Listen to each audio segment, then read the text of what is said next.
Hello, everyone! This is Orpheus, the Greek poet, musician, brought back into the modern age. How's everyone doing? I'm so excited. We got Red, we got Oak, we got Ride, and I'm joined today by one of my favorite guests, the OG guest. It's Shiro. So short. Bro. I love that I got little bean Shiro. I got the littlest Shiro with me I today. forgot to swap out. I can always go ahead and do that real quick. No, I love it. It's super cute. Shiro's accurate. How dare you, Red? That's so cruel. What? Shiro, thank you for the resub. Yeah, of course. Alright, so Shiro, Ease. we are going to I'm gonna take you through a real quick. I've done this with every single other person. So we're going to go through a real quick. Oh wait, do I have a copy of your character? I don't think I do. Do I need to resend it to you? No, he's okay. You think? No, I mean it'll be okay. I was just more or less no. I was more or less like so what we're gonna do, we're gonna go through some music. Kind of sounds like there's two different melodies going. Oh, there is. Whoops. I'm sorry. I forgot to turn that wondering what was going on there. I forgot to turn that. I had problems with tabletop audio last session, but now it's all good. So, we're gonna do a little quick go through of some of your roles, Shiro, just to Okay. kind of teach you how to roll. All right, then. All right, so let's say, for the sake of argument, that you want to throw.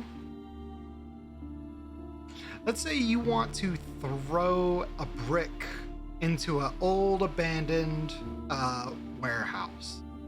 Mm-hmm. What I would ask you to do, you would roll a strength and an athletics check.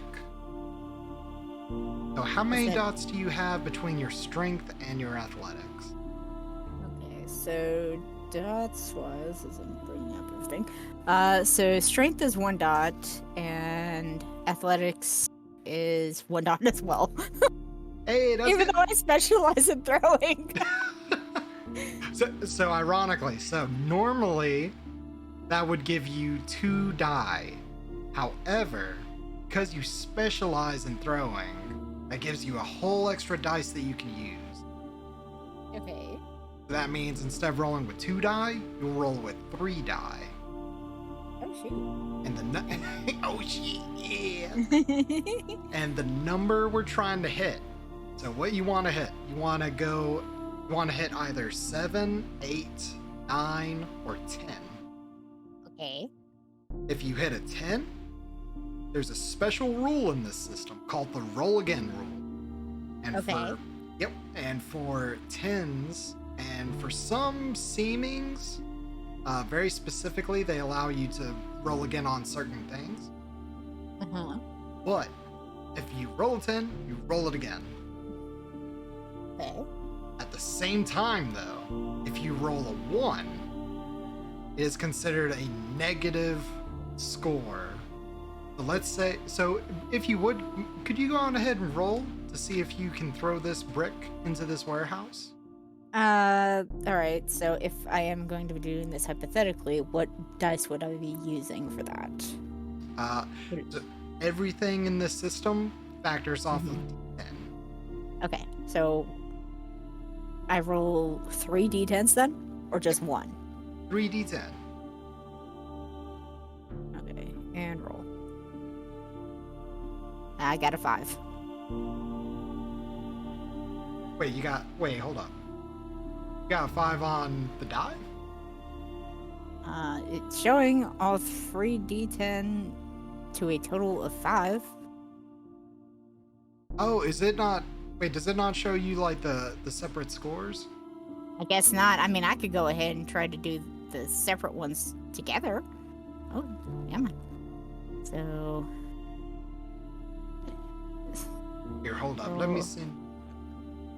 No, you're not doing it right. What the heck? So. That one's Clear. a really good one that I use. Oh. Yeah, I recommend using that one because that one you can be like, I want to roll one 10-sided die, or I want to roll like Okay. 3-sided die. 1D 10-sided. So do I do the 3 times on this one, or should I do just the once? Yep. So we're gonna roll 3 dice, 10-sided. You're gonna hit start, and you're gonna hit stop. So 3 dice, 10-sided. Mhm. Roll 1 time, right? Yep. And start and stop. Okay, so the first dice I got was a 1. Okay. So where are the other 2 dice? The other 2 is a 4 and a 9. Okay. So I do have roll 20, but it's a little complicated with roll 20, so I'm trying to figure out the best way to go about it. I'll hopefully have it done by session 1. But so with the 9, that's considered a success. Oh. But with the 1, that takes away a success. So you have 0 successes. That would count as a failure. Oh. So Okay. so what would happen is you would throw the brick, but your aim is slightly off, and you end up accidentally hitting the wall or hitting the door instead. However, let's say you didn't get a 9. Let's say you got a 5. So you would still have that 1, but no successes. So then you would have a negative score, which leads to what is called in this system as a dramatic failure. So what that means is you fail, but you fail just a little bit more worse, a little bit more spicy. So like maybe instead of throwing it, you pull like a classic thing where you start to chuck it, but it slips out of your hand and then it flies up over your head and hits you. Yeah, that's just my luck. So that's one potential thing. And then I have your character sheet now. I'm looking at it. So let's say that you want to go on the internet to view something. What's an internet? Exactly. So everyone, you're about to be introduced to a very interesting character. But what I would have you roll is intelligence and computer. However, no. You have 0 in computer. So what that means is it's an untrained skill, and if it was in any other of the little highlighted segments, you know how there's the mental, physical, social? Uh-huh. If it was in physical, let's say I wanted you to do a brawl, that would be dexterity and brawl. You have no dots in brawl. Yeah. We would take away a die. So instead of rolling with 3, you would roll with 2. Oh. Because you are untrained in mental skill, in that particular mental, you would lose 3 die instead of just 1. Because mental traits are a little bit more difficult to kind of fly by the seat of your pants on. And you only have 2 dots in intelligence. So if you're losing 3 die and you only have 2, what happens is if you ever go into a negative, you get what's called a luck die. So you get the chance. You get 1 chance to roll, but it has to be a 10. Oh, God. It's really scary. It can be really, really rough, but it could pay off in such an incredible way if it works. I'm dead. The computer ends up killing me. Oh no! Alright, so. And then on top of that, we have a couple of other things. I think that's currently it in terms of like your roles and things. I think, is there anything that you have a question about before we get started? Nothing comes to mind just yet. Okay, all right. Well, then, in that case, we are going to go on ahead. I'm going to set the scene. Oh, Lord. I'm going to get us ready for introduction of your scene of World of Darkness.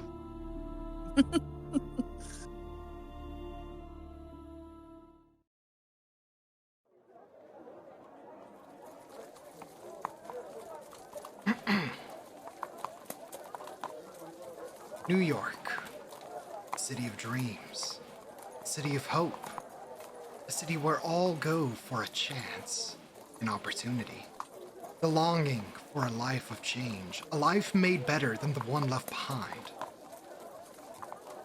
Irene, my dear, a gentlewoman's voice says as you walk with a bolt of fabric to your carriage. You are simply the jammiest bits of jam. Thank you so much for coming with me. It's been so long since we've gone out together. The world around you seems hazy, ethereal almost. And though the face of your mother is clear before you, her eyes are wild, mad as hops. And she wears a giggle mug that stretches further than it should, her face tight, features sharp, and it's then that you hear snapping of bone and sinew as her limbs elongate and lengthen well past natural condition. My dearest Irene. The figure before you grabs your shoulders, long nails digging into the flesh, spittle dripping from the face that is now contorted into a sickening grin. Blazes, you look ill. Positively knackered, my dear. Mother, why? She releases, and you tear free, breaking into a full sprint. For a moment, you think you hear footsteps behind you. Up.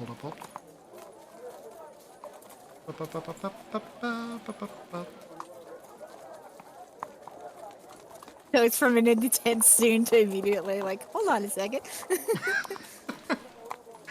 Sorry, I was trying to get the right. I was trying to find. I had like a running. There we go. Okay.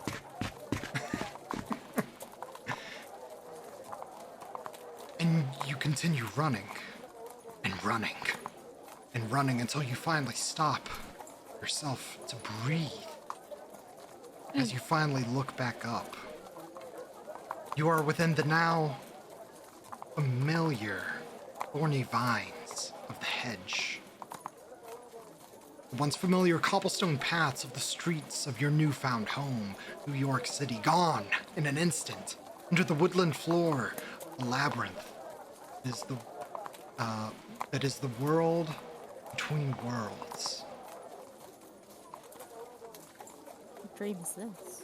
As you ponder what to do next, you turn, and the familiar red door of the manor sits before you.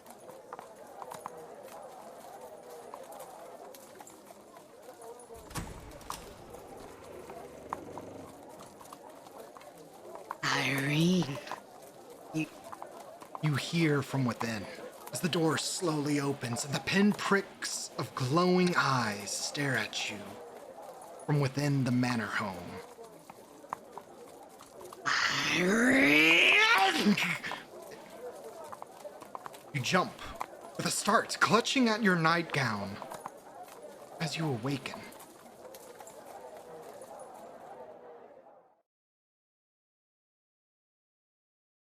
Getting the morbs is becoming sad, anxious even. It's becoming a staple for you in the days you've had here in this freehold. You decide to get dressed, and though many of the Freehold elders strongly oppose your wish to leave, lollygagging about is something that has always been uncouth in your family. Even if that family, as has been told to you, no longer exists. You finish putting on your dress. You look into the mirror, gazing upon the visage that is before. Irene, will you describe yourself for the audience? As in my fake form or real form now? Both your let's go with your mask first. So, what you look like to normal people? I look like a slender woman in pale skin. I have, I guess you would say it would be like unruly amber brown hair that's kept in a very low bun with green eyes. Usually dressed in very nice, say, handmade dress that I've crafted. Okay. And then could you describe your actual form, who you truly are? What used to be there is now replaced, or what looks like is replaced with doll parts. Ball-jointed porcelain doll parts, cracked in some places, bellowing steam. And closer to my eyes and my face, the cracks really show where tear stains would be. Thank you for describing yourself, Irene.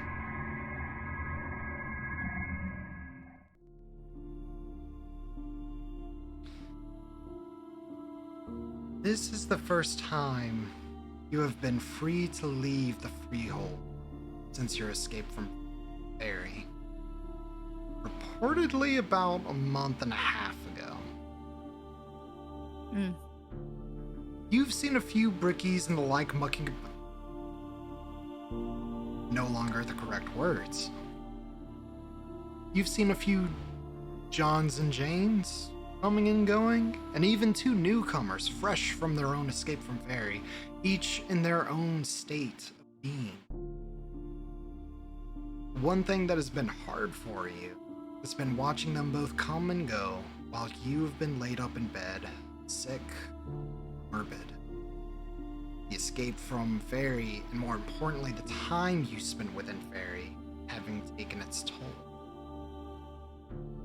It's then that you recall the words of an elder darkling of the Winter Court. Even among the rarest cases, yours is quite rare. But enough was enough. Today, your day, leave.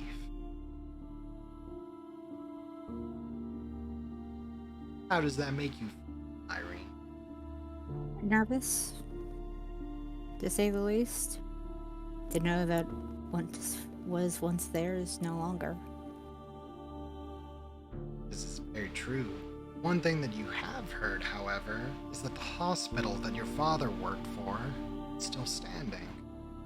Mount Sinai Hospital, originally Roosevelt Hospital, a respected and well-known establishment dedicated to the healing of the sick and the decrepit. Apparently open for ages and ages, you heard one wandering beast say when you asked about it.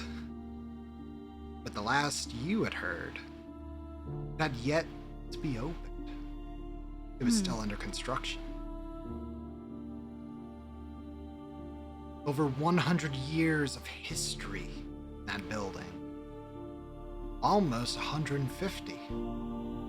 But for you, it's over a century of torture, heartache, knowing that your mother, your father, even little Oliver, none of them are here. here anymore. They've left this world behind them. But perhaps in this place will get whatever you wish for.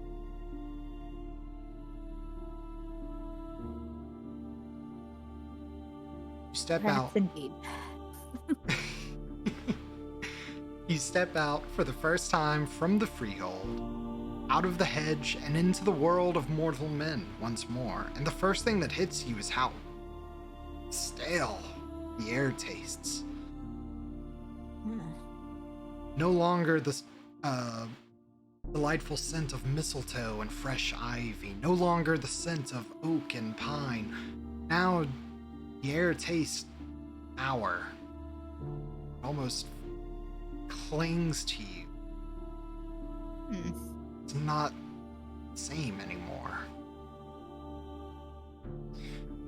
You go downstairs, and entering into the tobacco smoke-filled bar, a loud cacophony of sound blaring from seemingly nowhere is now once again how apparent how alien things feel for you as you stand at the bottom of this. Let me quick.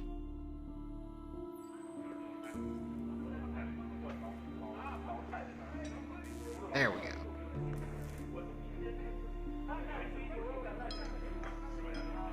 It's then that a young man with blonde hair waves at you from behind the bar. Hey! Oh. She gives a wave back. He steps around from the back of the bar. He was cleaning a glass, but he sets it down gently, and he walks over as he slings a dish rag over his shoulder. Are you okay? You look kind of pale. I'm not exactly well. It's a little overwhelming here for me. Oh my goodness, I'm so sorry. Do you want some water? Here, why don't you come take a seat at the bar? Oh, all right. He goes back to the bar and he begins pouring a glass of water, and he sits it down before you. I'm really sorry, I haven't seen you around before, but we're kind of slow right now, so oh wow. If I knew you were up in the offices, I would have sent the boss up to see you. It's all right. Well, still, I hate that you were waiting that whole time. He's actually in the back right now. Do you want me to go and get him? I can grab you something to eat too.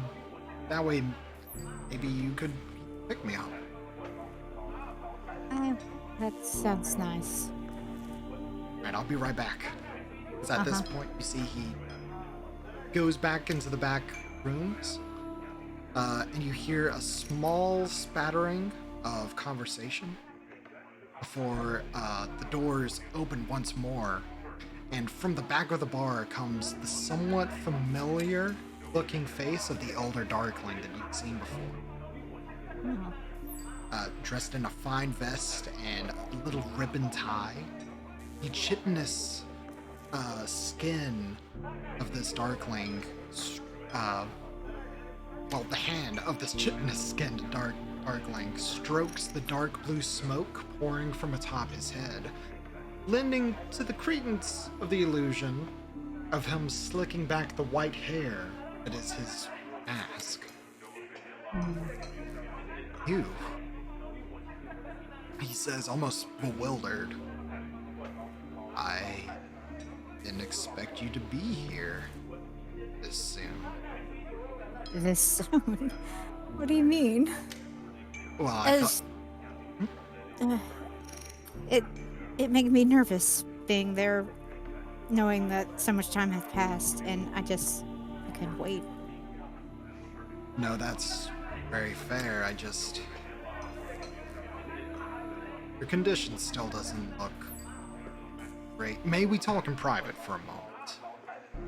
It's at this point that Derek kind of looks over at me and says, she's not...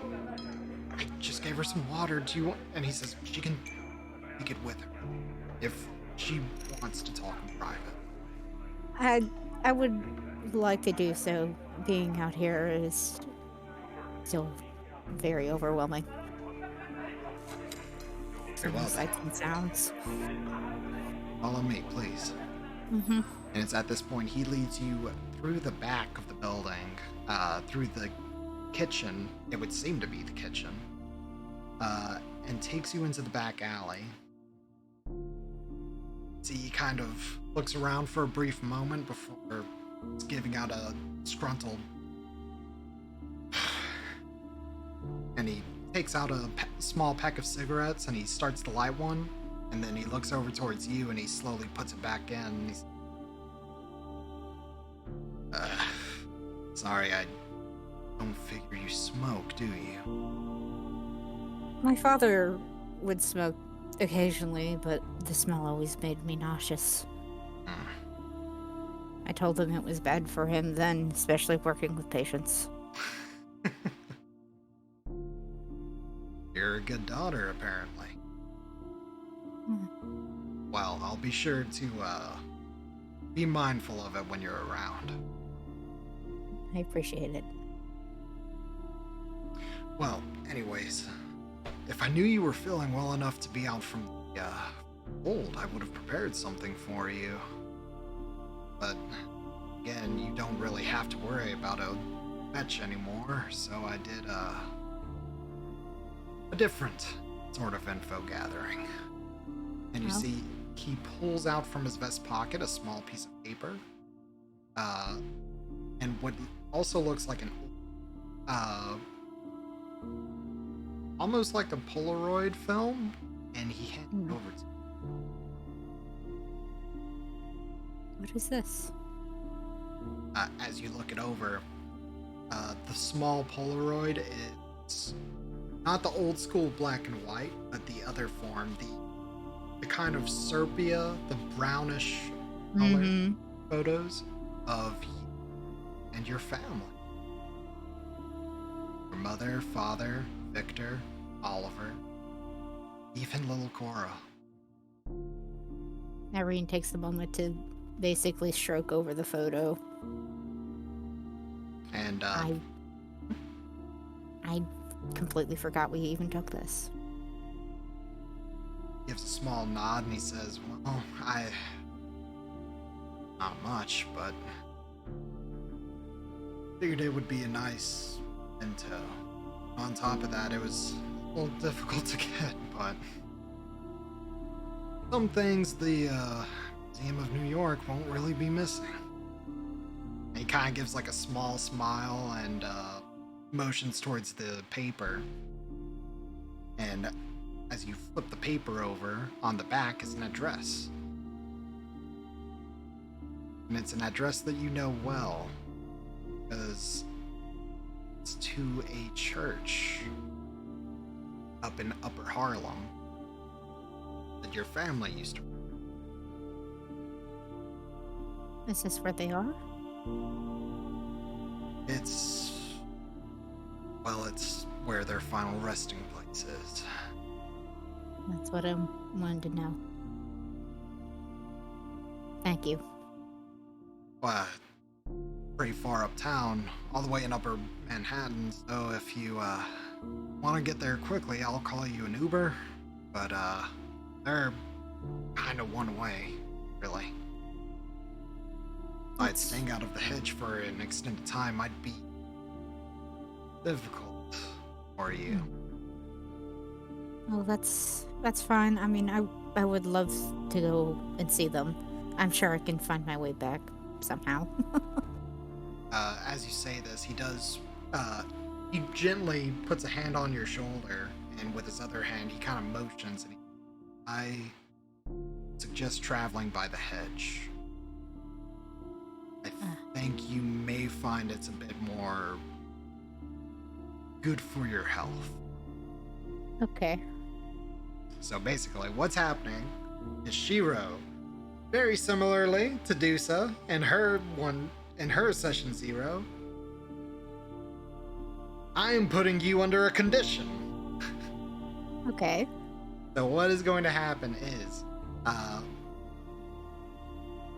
the longer you are away from the hedge, because you have been in the hedge for so long, or you have been in Fairy and you have been in the hedge for so long that it has taken a toll on you. And for your session 0, this is your physical therapy, as it were. You're getting used to the mortal world again.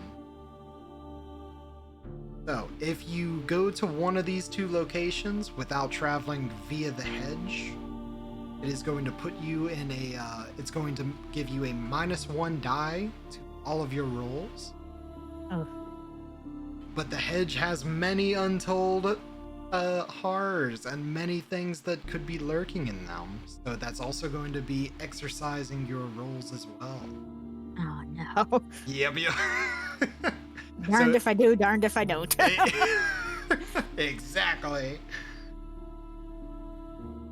But if you go via the hedge, you won't have to worry about any -1 penalties to all your rolls. But I might come across something unsavory in there. I mean, I wouldn't do that to you. I wouldn't do that to you. Once. Oh no. All right, Shiro. So we have 2 locations to start. We have either the hospital, in case you would wish to pay your final respects there, or you can go to the cemetery first. Either one. I figured you would want to go to both of these. I would go to the cemetery first, at least to pay them respects. Okay. Would you like for Edmund to call you an Uber? An Uber. An Uber. Is this some sort of horse carriage? If you ask that, he kind of smirks a little bit. He says, "You know, the sense of the fashion." Okay. I'm curious as to what the modern people these days use for transportation. Very well then. I'll let you stay back here so you can enjoy the quiet, but I'll be back in about 15 or so minutes. Okay. And you see, he goes off, and he goes back inside. And within 15 minutes, he comes back out, and he leads you through the bar and out to the front, where you've seen them before. These almost, my exact, how I word.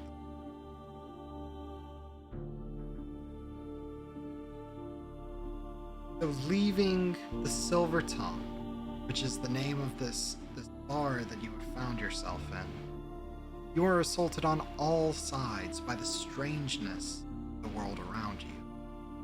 Steel and concrete rises, clawing and higher than you remember toward the sky, and metal carriages bleed out smoke as they shine the familiar electric lights from every single fore and backside of their metal bodies. There are no horses. There are no animals even to be seen. There are no paved cobblestone walkways or dirt roads. This is the city now. An assault to the senses of sound and sight, of smell and taste. How does this make you feel, Irene? It's very unnerving. Very overwhelming. There's a lot to take in here. And I don't know if I'll be able to adapt well.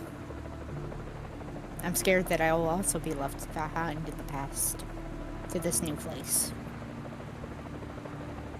To be swallowed whole.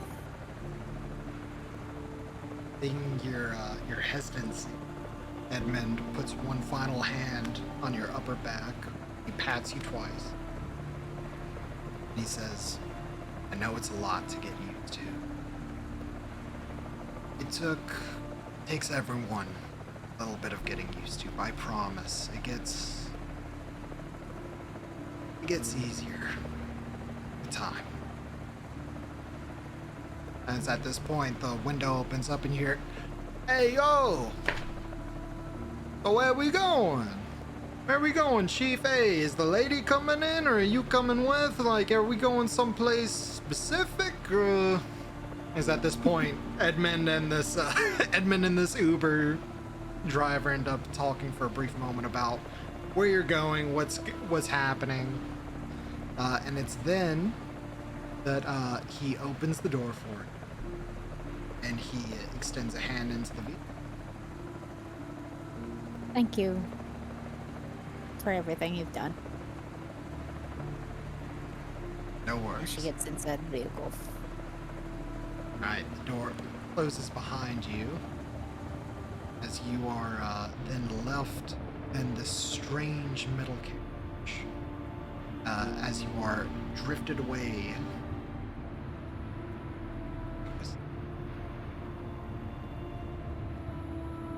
I'm sorry, I closed the tab with the info.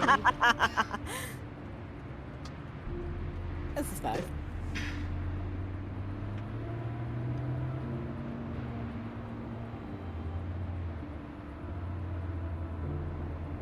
Trinity Church. There we go. Trinity Church, Cemetery, and Mausoleum.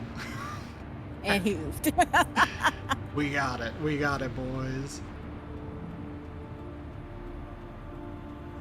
This is fine. So, as you are whisked away inside this metal carriage, you see that the man kind of looks into his rearview mirror a couple times before he kind of continues to drive forward, and he says, "So, you new here? Are you local?"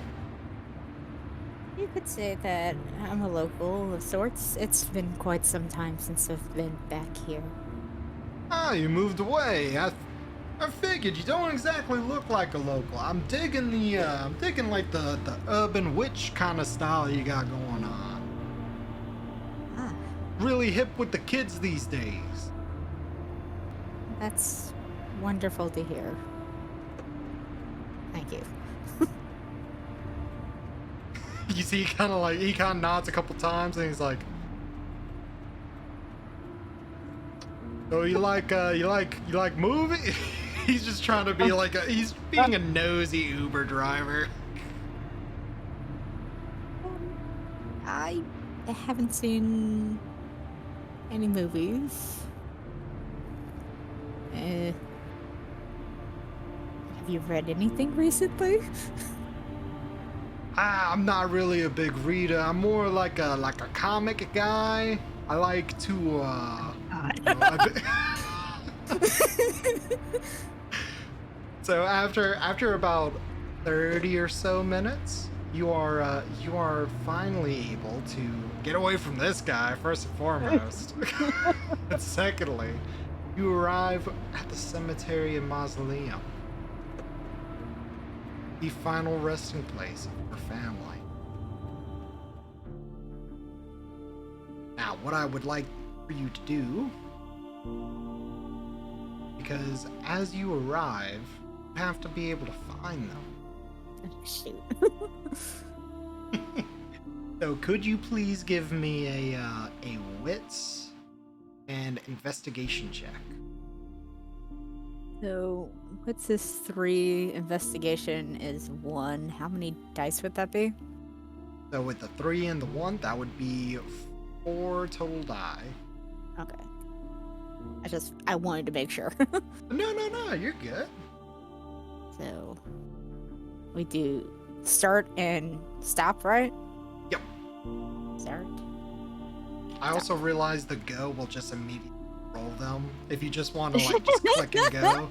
But I also like the start and stop because I'm like, it makes me feel like I'm actually rolling it. That's okay. Thankfully, I did not do a 1 this time. Oh, what we get? So I got 2 2s, a 10, and an 8. Ooh, so do you remember what the 10 does? It's a massive success, right? Well, you get to roll it again. So you have 2 successes currently. So if you go and just roll the 1d10. Just one of them? Yep. You're just gonna roll the 1 because you only got the 110. It rolled the 2. Ah, okay. That's okay. So you got 2 successes. That's still really good. So this place, much bigger than it used to be. And you can tell that it's been a while since you've been here. Coming to the cemetery was something even back then. Well, I don't want to speak for. How did coming to the cemetery before feel? After all, this was your family's first real plans. Yeah. It's weird because it was something that we could call our own in some sense when we first came here. To know that we would be able to establish something like this. And of course, as the years had passed and loved ones had went, it was always sad to see, but coming here oddly feels nostalgic and almost heartwarming to know that they're here with me.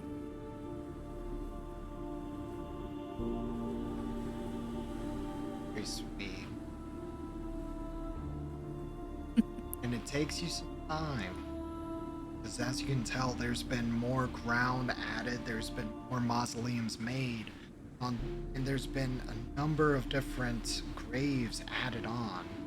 Some of them have even begun to be weathered with passing. Oh. There's a small amount of dread, almost, potentially. That perhaps that passage of time has even begun to affect your own family's bones. But after about 30 minutes, you're able to locate your father and your mother. Right next to them is your eldest sibling, Victor. Victor Wilford III. And next to him is your grave.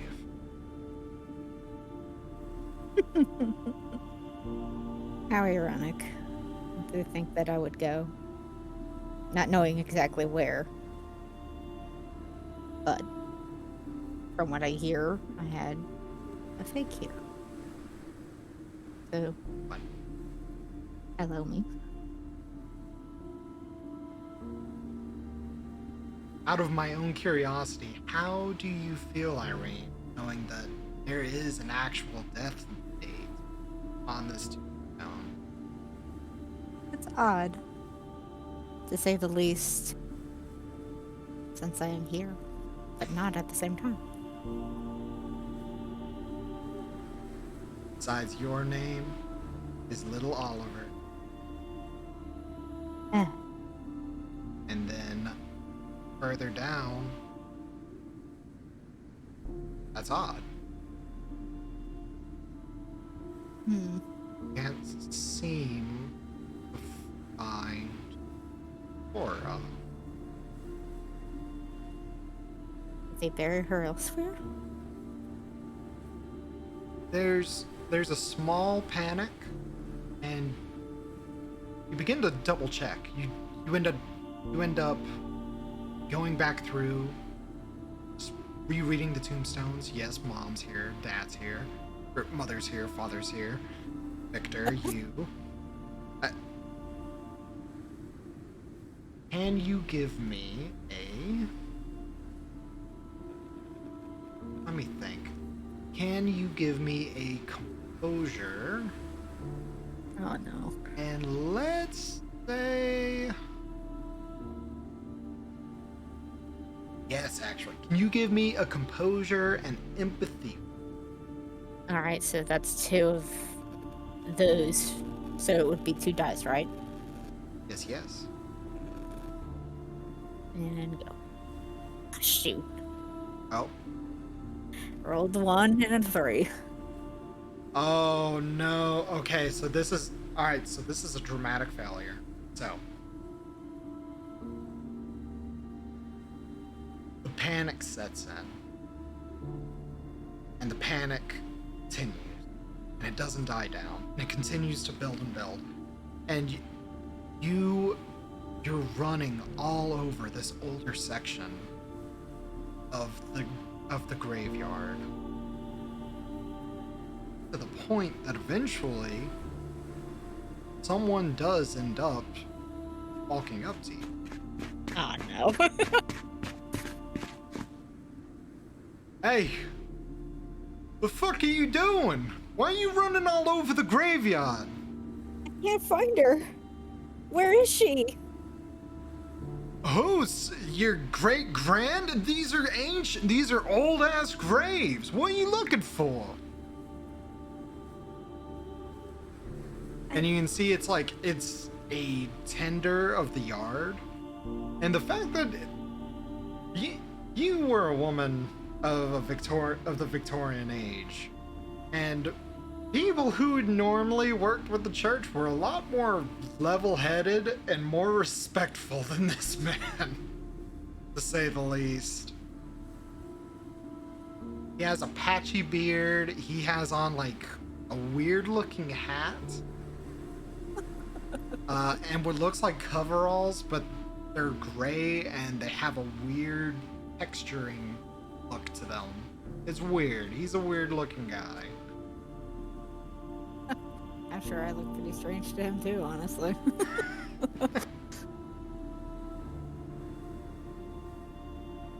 Good sir, do you work here, yes? Yeah, I do. I've been working here for about I don't say 2 years. Why? What's up? How often do you read the graves? Often do I read the graves? I just clean them, lady. I'm just here to do a job and go home. Is there by chance that you may have come across the name of Cora Wolford buried here? Can you give me a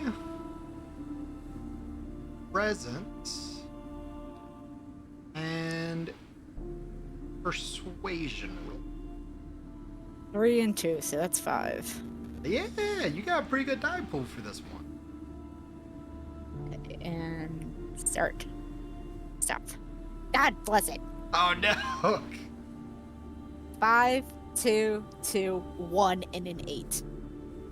Okay, so no successes. See, he kind of cocks an eyebrow, kind of strokes his barely beard. Or a wolf. Look, lady, I just work here. I don't read the graves. I clean them and then I go home. I don't know a Cora Wilford. Why is she? Look. This is an old cemetery. Maybe you got the name wrong. No, I know this name. I know it well. Alright. Look, just please don't go running around. I don't want you. Look, there's a lot of loose stones over in this section of the graveyard, so just keep it calm, please. I will try. Alright, cool. And you see he does something to his ears, and all of a sudden there's a small, for a brief moment you hear weird buzzing from his ears, and then slowly leaves. He put his headphones back in. What a hurt.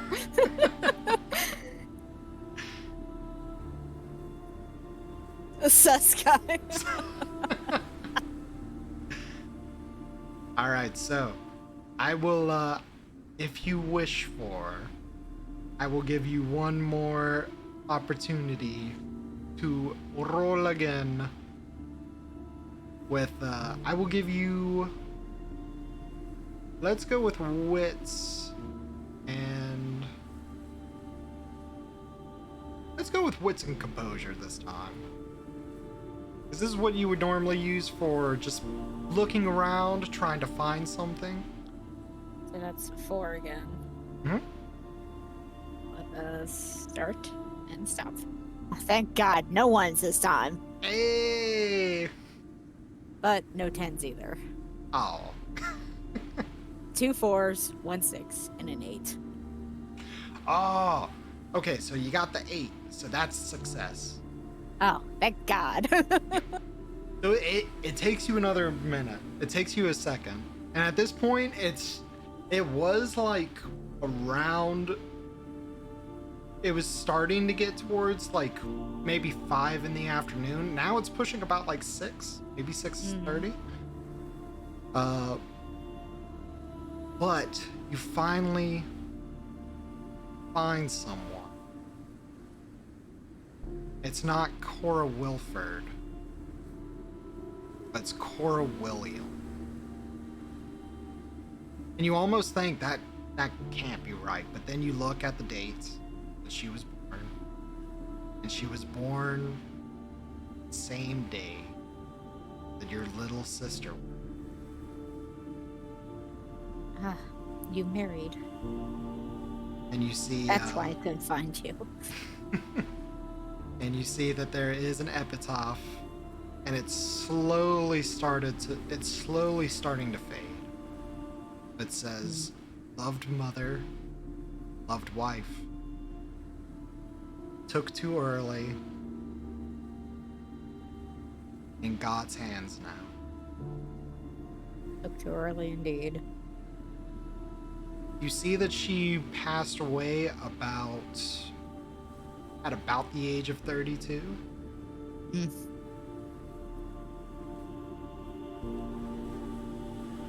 Too soon indeed. I'm so sorry, Cora.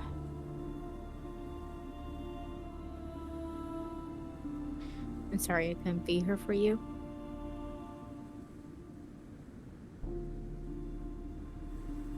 Can you give me another wits exposure check? Okay. Ah, fudge. I got a 1. Oh no. 8, 2, 1, and a 9. Okay, so the 8 and the 1 cancel out, but you still got that 9. So Oh. you see that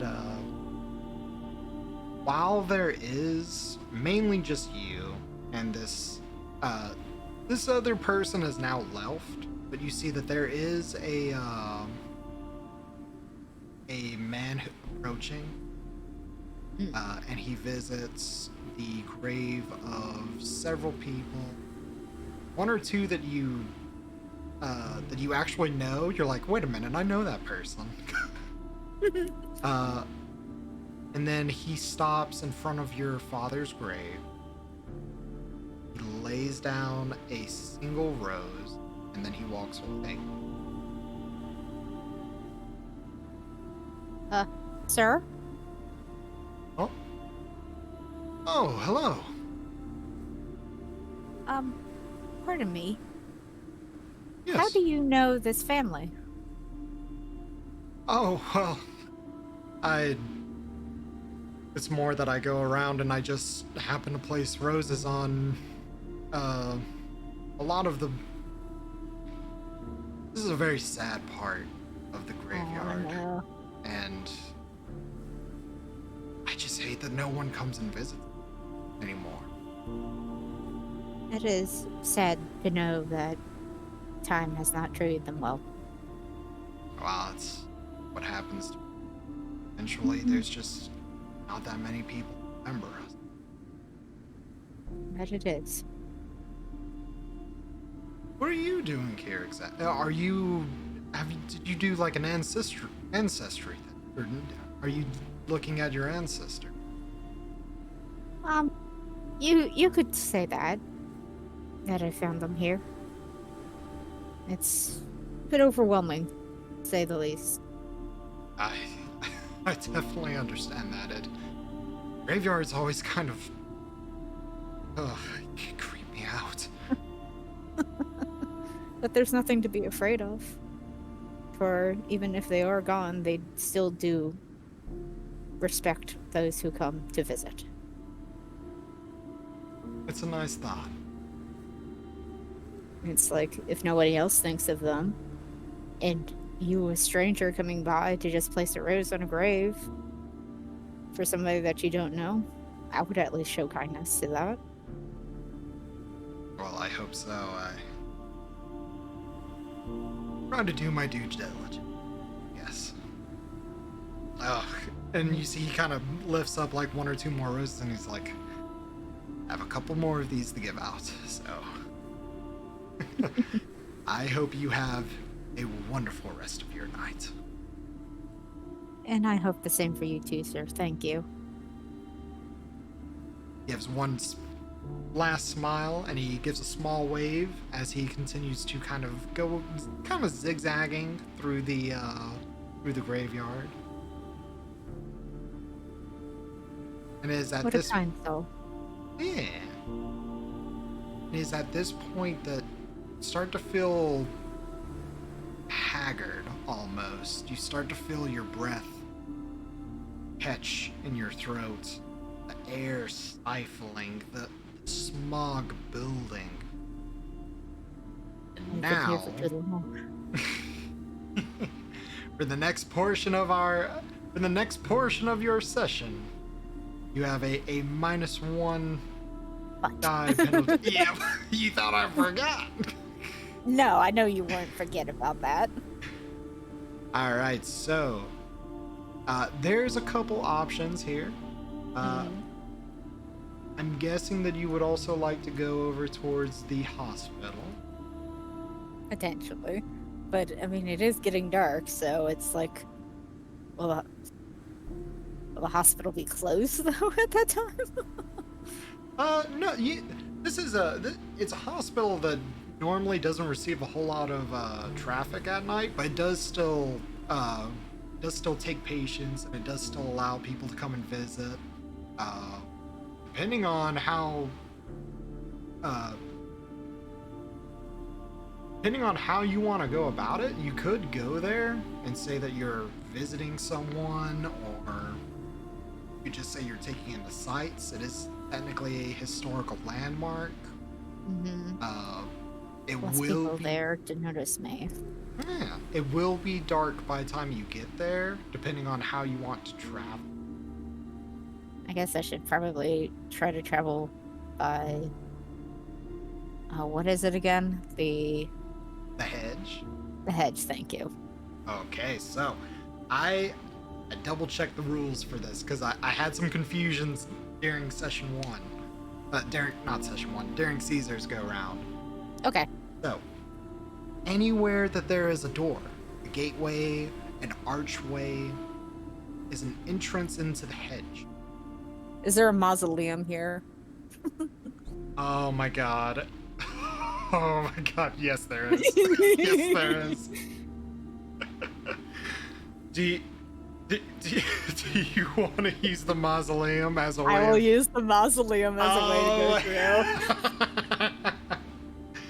Okay, so the way it works is you have to spend a point of glamour.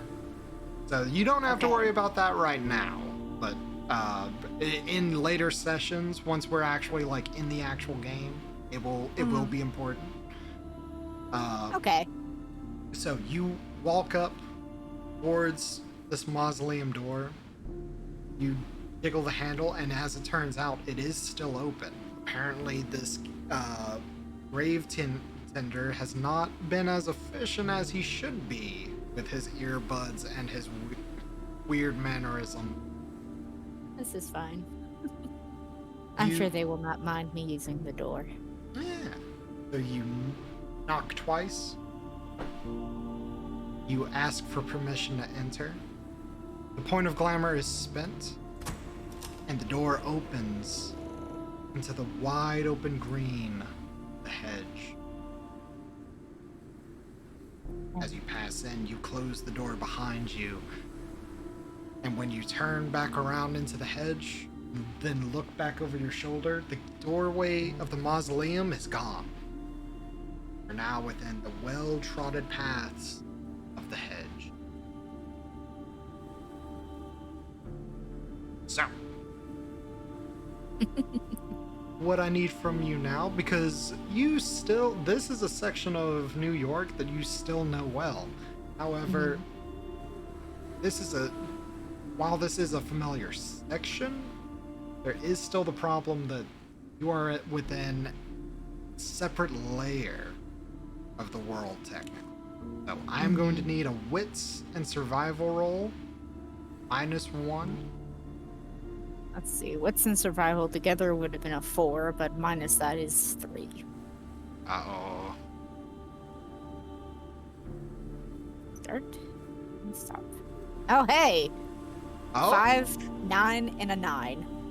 Ah, 2 success. All right, so with 2 successes, you begin to walk through. Hold up. I want to see if I got the right. Dang it, there's not. Okay, so you begin to walk these wooded groves and this well-trod pathway through the hedge. It's odd because to a certain degree it's familiar. It feels natural to be here. And on another level, now that you have been back in the world that you used to know, even as alien as it is, there's a small amount of red, almost. There we go. There's a small amount of dread almost, and you could even say that there's a sense of panic as you come back into the place. It's not the manner. Here. Yeah. It takes you a moment to find the correct pathway, but after a short time period, you're able to find a straight path. And then after walking about, let's say about 20, 30-ish minutes, you go down another pathway and continue straight on. After a short time, find yourself where you sort of kind of guess is where you need to exit. Okay. Problem is now you have to find an active gateway.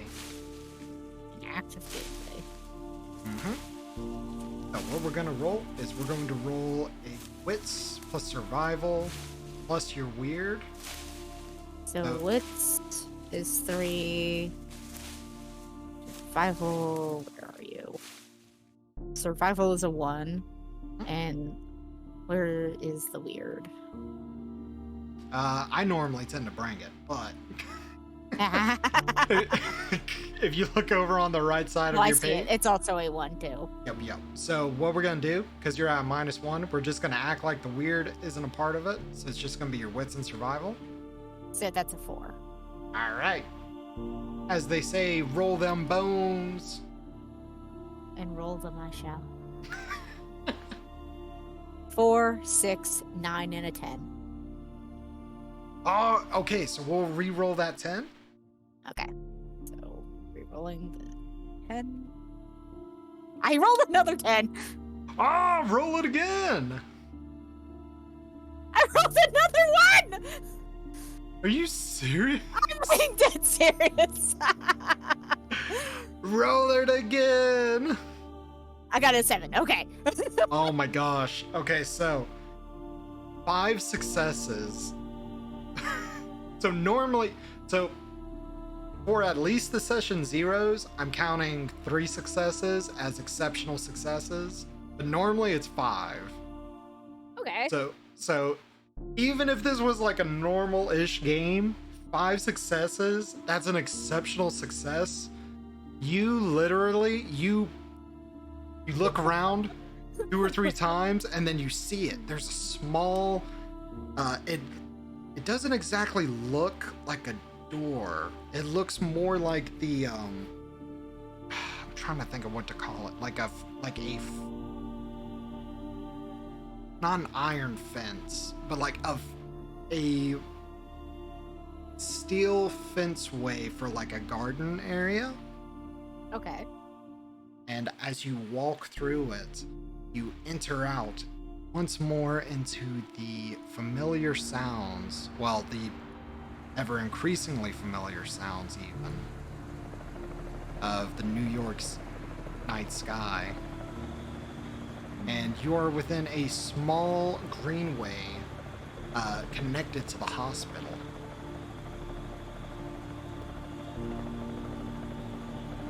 It's gonna take some time to get used to these sounds and such. What'd you say? I say it's going to be some time to get used to these sounds and such, that's for sure. No, absolutely. It's alien almost, especially after all of your time within Barry. It's been 168 years. And so, as you once more exit out, you take a small pathway and end up walking directly in front of Mount Sinai Hospital, where your father worked, where your brother more than likely worked, and maybe potential relative, your family. This could have been where they spent their final moment. How does it feel to be standing in front of something that you remember your father was so excited for? It was in the process of being built. This was going to be his magnum opus, as it were. And here it stands, complete. If it had always been that way. This is odd to say, because I remember taking carriage trips here and there, seeing the progress being made on it, seeing it slowly being rose up, but to see it done is different. It's unique to say. I wish to go inside and see. Okay. Stepping inside of Mount Sinai Hospital, sounds of the city disappear within an instant as you push your way in, and instead it's filled with, I don't really have a good sound effect, I'll use this one. It's filled with the hustle and bustle of people in odd uniform, not familiar to you to a certain degree, but at the same time, there's portions of it that looks like the familiar regalia of a medical professional. People in strange lab coats wearing small gleaming steel instruments around their neck, and people hustling and bustling, being moved on carts and moved through layout. And you see that one lady is sitting behind a giant desk. You see that she's looking down at this box, and she's just a cacophony of noise behind this large rounded desk.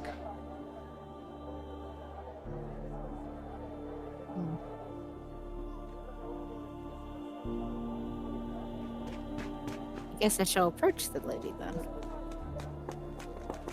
As you do so, she looks up and she says, "Oh, hello. How can I help you? You have an appointment?"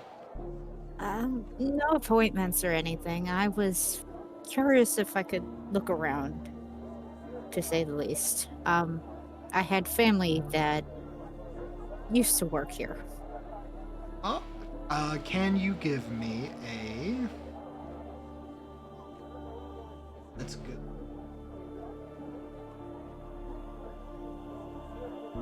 Manipulation and persuasion.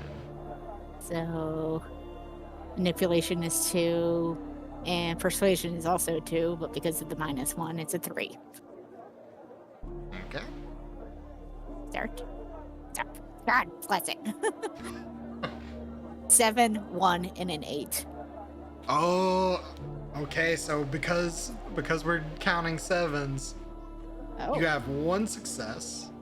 okay. She looks at you, and you see there's a furrow of the brow for a moment, and she smiles, and she says, "Absolutely. I just please be certain not to go into anywhere that would be considered off limits, like the emergency room, or try not to go past like the lobby area.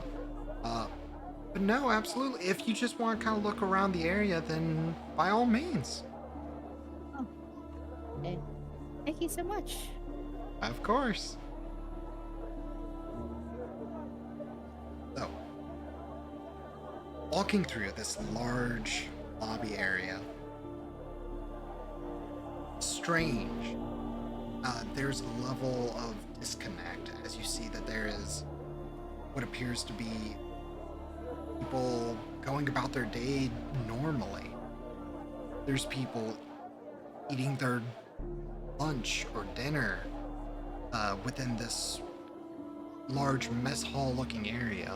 There's fake plants and leaves and a wide variety of what should be fauna, but it's not real. It's not realistic fauna. Mhm. And then you see it.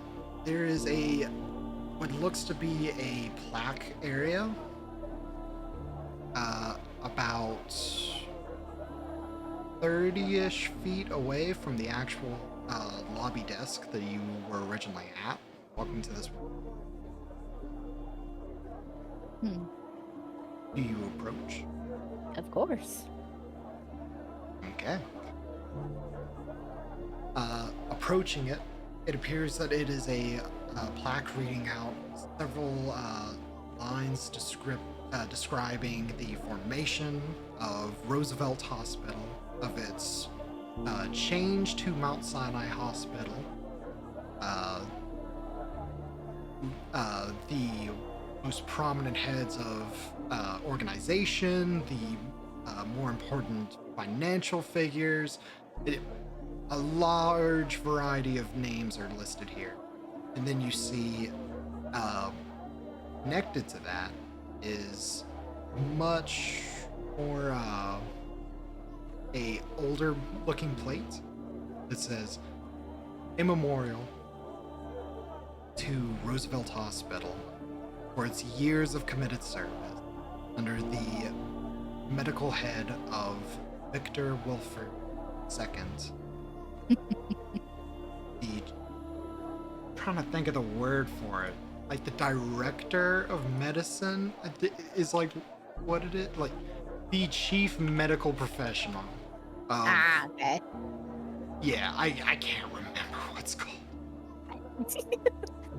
You had time, Orpheus. I know. I was trying to think of it. I was like, is it the president of medicine? I forget. I had it before we started the session, and then it blanked on me. It's just gone. Yeah, I was like, damn it, I should have watched Scrubs before we played this. But there it is. A nice.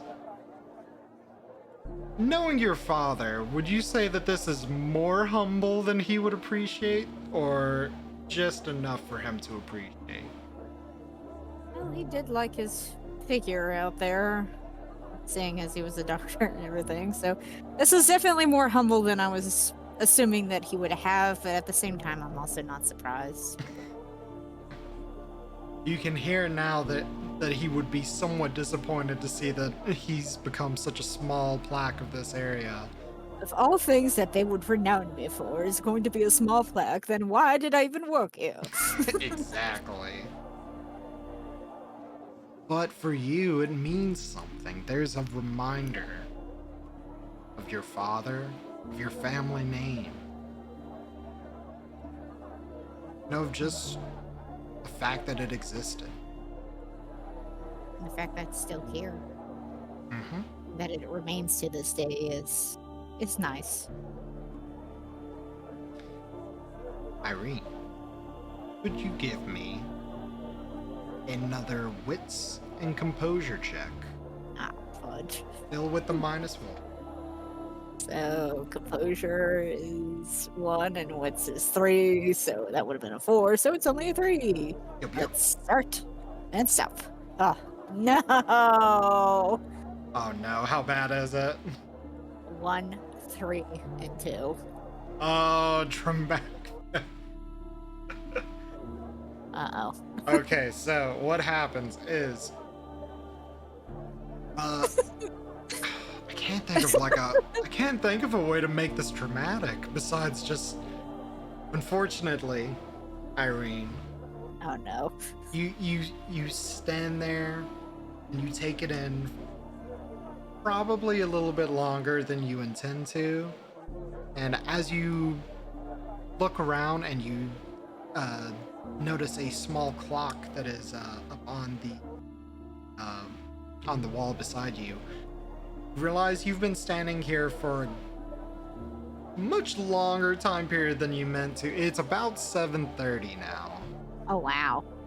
Yeah, it took you a while to walk the way between the cemetery to here, but then you've been standing here for about 30-ish minutes, just kind of soaking it in. Wow. But you're starting to feel a little bit better. You're starting to slowly actuate to the world that you did know and the world that you do know now. So your -1, no longer an issue. Oh wow. Oh, what do you know? At least for now. I mean, the I night's know, still I young. know.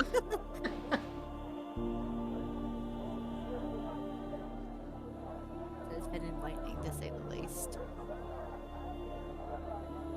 What would you like to do now? There was really no other places that I would. Well, there is one other place I would like to try to see Oh, if you have not listed for me. I want to see if there's even anything remaining of where I used to live. all right. So, Mount Sinai, as we have gone over this slightly, to a small degree, it is close by to where you used to live. Mm-hmm. If you would like to travel there, you could travel via the hedge or via this Uber, as it was called. Or you could walk it. It is close enough you could walk it. It would be, if what you remember is still accurate, it would be probably about a 30-minute walk. But I don't know how much the roads have changed since time has not been Exactly. time-giving. As much as I would love to just walk it to try to regale everything, I don't know if I'll become lost. So I will try for the hedge again. Okay, all right. So, I'm going to guess that you enter in through the same area. Mm-hmm. Okay, we're gonna go and bring back the hedge. So, spending point of glamour, knocking and asking politely to be brought into this into the hedge once more. You enter in. And now I would like to ask you for a wits survival check. Let's see. So the wits is 3, of course, and survival I think is a 1. So that's a 4. Yep. Start. Stop. 2, 4, 9, and 4. 4, 9, and 4. So the 9 is going to be a success. All right. So you begin the long road, the long travel back into this, back into the area that you know is home. You end up passing a number of different points. Some of them familiar, some of them not. Of recognize of the hedge. And you end up finding a rather suitable active gateway, actually. It's not even that difficult to find. It's right, well, you'd imagine it's close by to where you live. Something like that. Yep. So, as you exit out, once more going into the, hold up. The sounds of the city around you.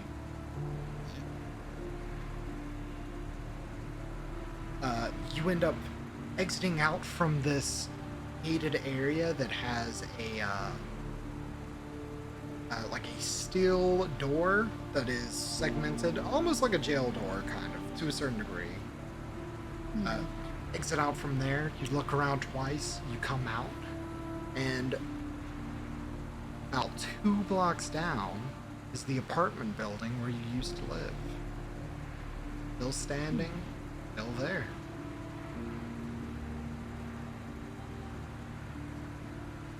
Would you like to go and visit it?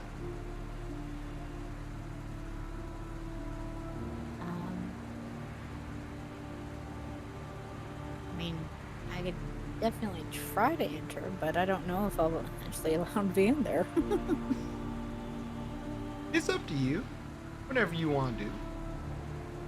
I will attempt to enter. We'll see how it goes.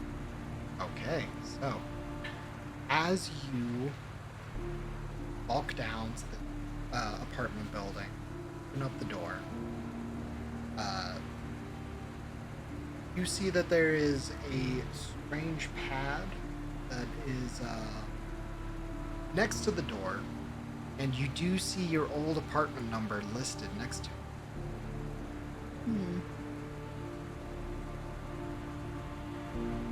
Looks like a series of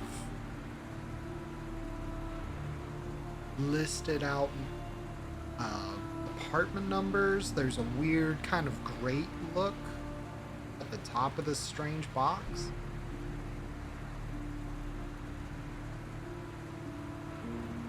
This is peculiar.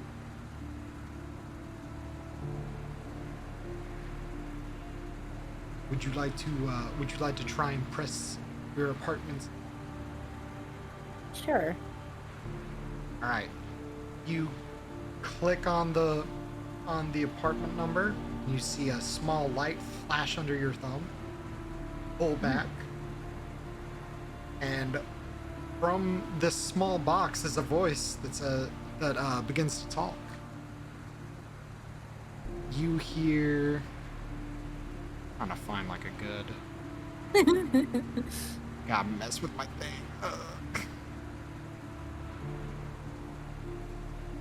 You hear. Hello, is this the pizza man? I think you got the wrong apartment, guy. It's not so much that as it is an old resident would like to see what the apartment would look like now, if that's not too much to ask. Oh, resident. Mm-hmm. I used to live here several years ago.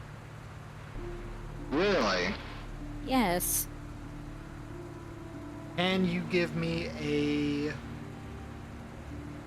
manipulation and I wouldn't say this is manipulate. Can you give me a presence and presence and persuasion?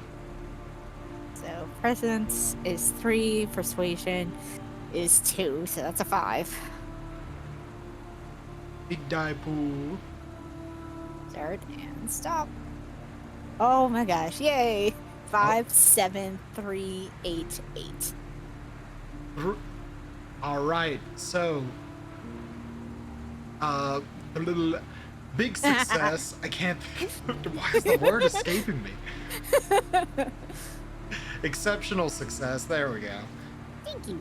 You hear from the intercom. All right, sure, yeah. Why don't you come on up? I actually could not hear any of that. It sounded very muffled. Oh, you hear? Yeah. Why not? You know what? You can come on up. Oh, I thank you. So you hear a loud, and the door.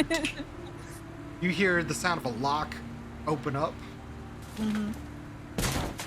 And you open up the door, and you are taken to. You are able to find what looks like a strange-looking lift, and you click in the floor that you remember your apartment, and you are taken up this strange cage-like elevator, all the way up to the nearing the top floor of this old apartment building.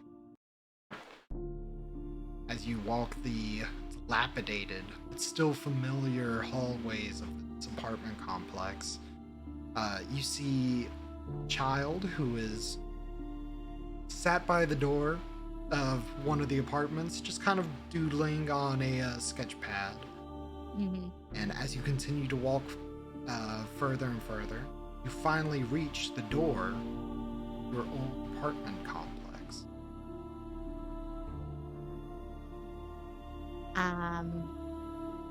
All right, I go ahead and knock on the door then.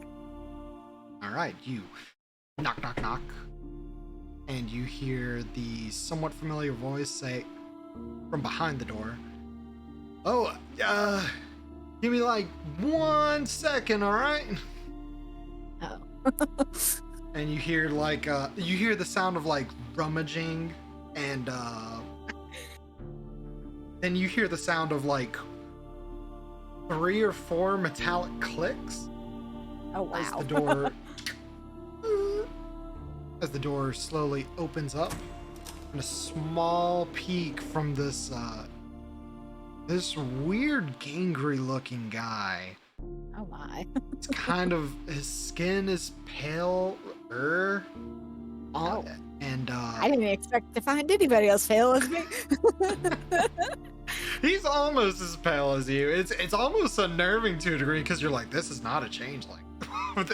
You should be way more healthy looking. You see, he kind of peeks through and he's like, "Is it just you? Are you sure you want to come in here? You know what? No, it's fine.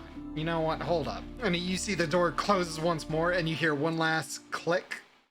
The door swings open fully, and he's kind of wearing like he's wearing a tank top that's moth-eaten. You see he's wearing like dirty jeans, and the apartment, the once proud apartment remembered, is in a state. It Wow. not been cared for. You walk inside.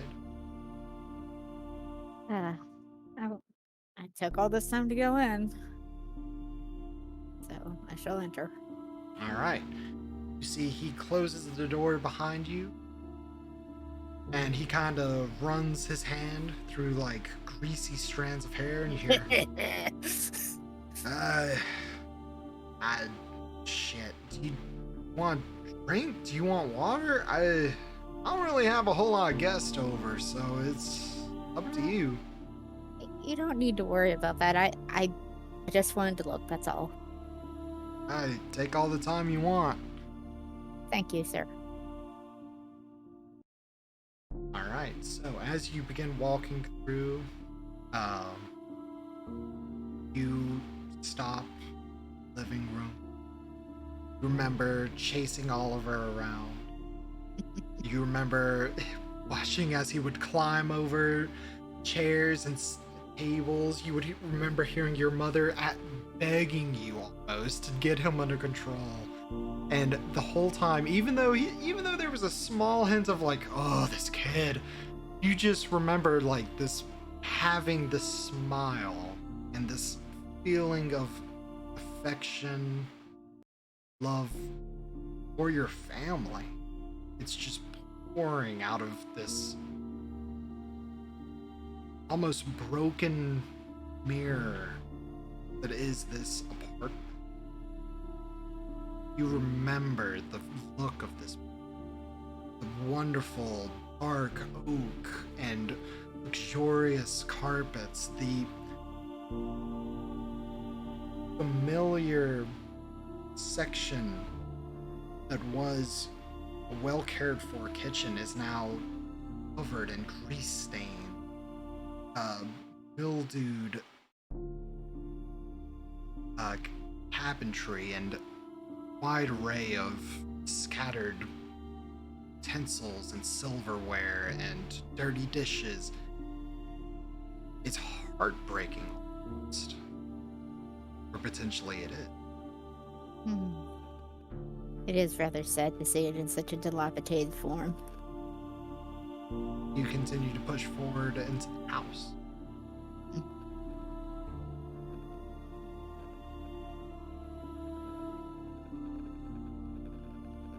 Hello? I had said but I guess my Oh. mic didn't pick me up. No, you're good. So you go forward a little bit more. You go to where your old room used to be. And this guy is kind of just like wandering. He's kind of making sure you don't touch anything, which... Or steal anything, yeah. Yeah, and he's like... Which is almost insulting to a degree because you see the state this man lives in. And he's like, yeah, I guess, is this where you kind of hung around? Weird that you picked this room, because I stuck around with the masters, you know, like down the hall. And, I used to live with my family here. That's why. okay. And as you go into your room, can you give me... Oh no. Can you give me a wits and composure check? So that's a 4 together.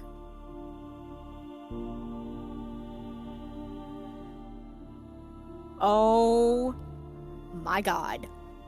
Oh, please tell me it's not a dramatic failure. It's not actually. It's quite the opposite of it. I got 3 9s and an 8.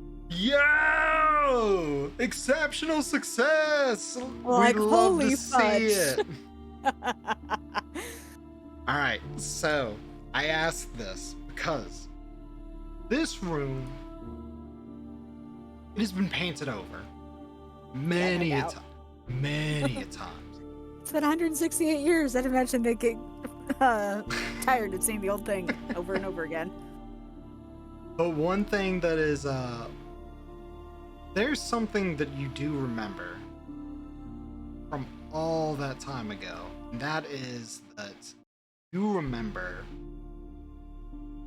walking into your room and being so distraught at seeing Oliver with a knife, just being a boy, being a little boy with a knife, just Being a little scamp. being a little scamp. And you think back to that, and you remember exactly where he was sitting. And you get down low, and you see that just barely on the baseboard, you see a small little stick person that's been painted over once or twice, but it's so low on the baseboards that it's almost imperceptible. Do you remember exactly where he was, what he was doing? It's almost like a small piece of him after all this time.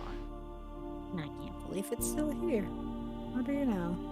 And you only see it because the baseboard is practically dry rotted and reveals like the wall behind it. Mm-hmm. And it's there on that wall that it's been carved into. Mm. You also realize that you hear a click. Click. Yep, and as you turn around, the man is no longer there. What?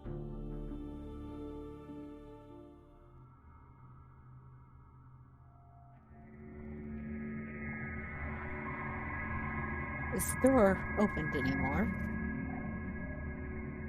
Well, do you leave your old room? Well, I mean the door to the room. Yes, the door's open. How odd. What was that weird click noise? Sir, are you all right? There's no answer.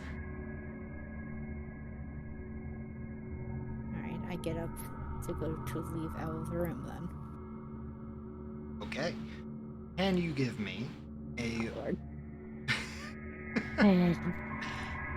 We're going to call this one a wits and occult check. Wow. Guess it's a good thing. I went ahead and put in some for the occult too. So that's a 4. Start.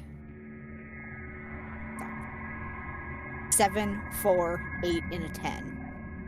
Oh, roll the 10 again!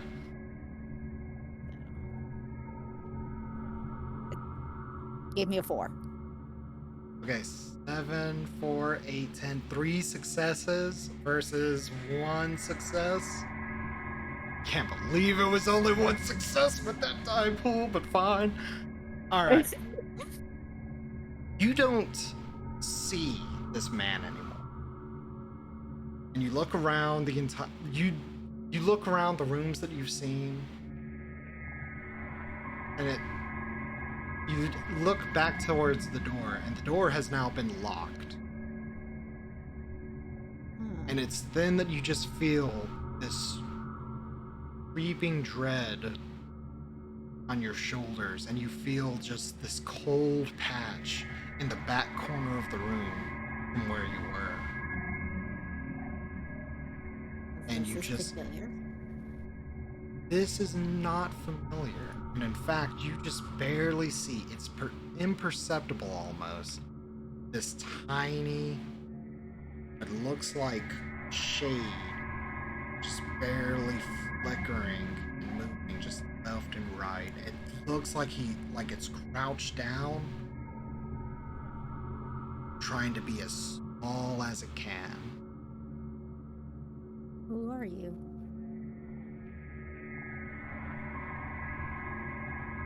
Well, I guess the jig's up then, huh?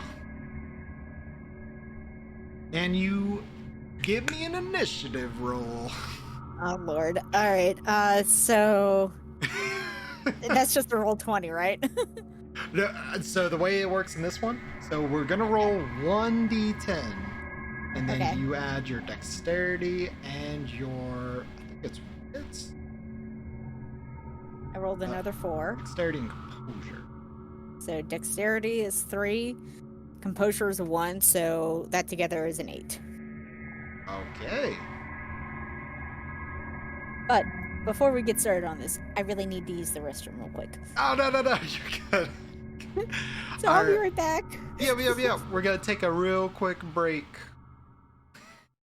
Looks like you need to hydrate anyways. Oh, jeez, right. That's fair. All right, I'm gonna put back on my chill music. I did not expect this because I had this area planned before. I don't think Shiro's here anymore. I had this area planned, and I was like, no, this is too creepy to put in. I already don't like this character. This character feels weird. And then we came here anyways, and I was like, oh, I gotta get all my scrap notes. Hold up, I will be right back as I go and get a beverage.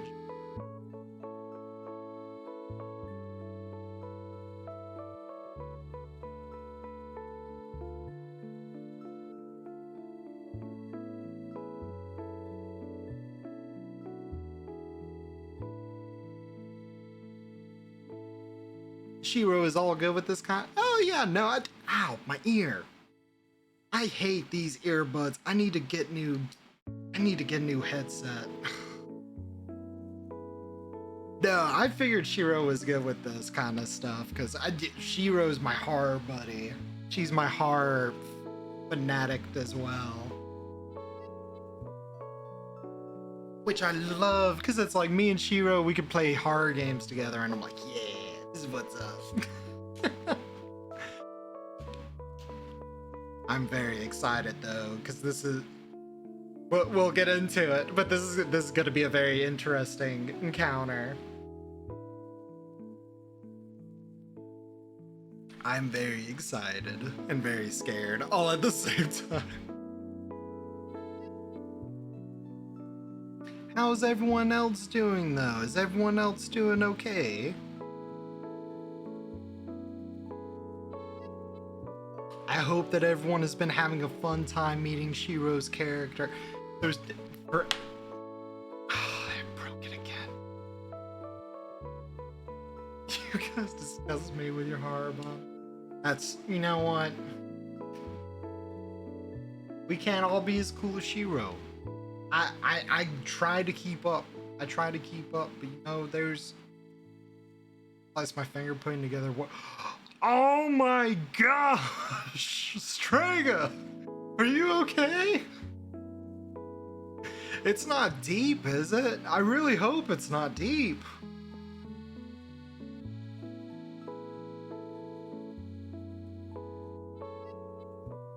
I have never put together a model like that, but I've always wanted to because they look so cool. Like cut on my thumb. Oh, okay, as long as it's not like a deep cut. I remember I accidentally sliced my was it my middle finger or my ring finger like a long time ago, and I still get like a weird what's the sensation? Pins and needles. I still get like a weird pins and needles feeling from it every now and again. I got myself deep. It was kind of scary. And you would think I would have learned, but no, I didn't. I cut myself like 3 weeks later. I didn't cut myself. I stabbed myself. Like in the palm of my hand. It was horrible. Oh my goodness.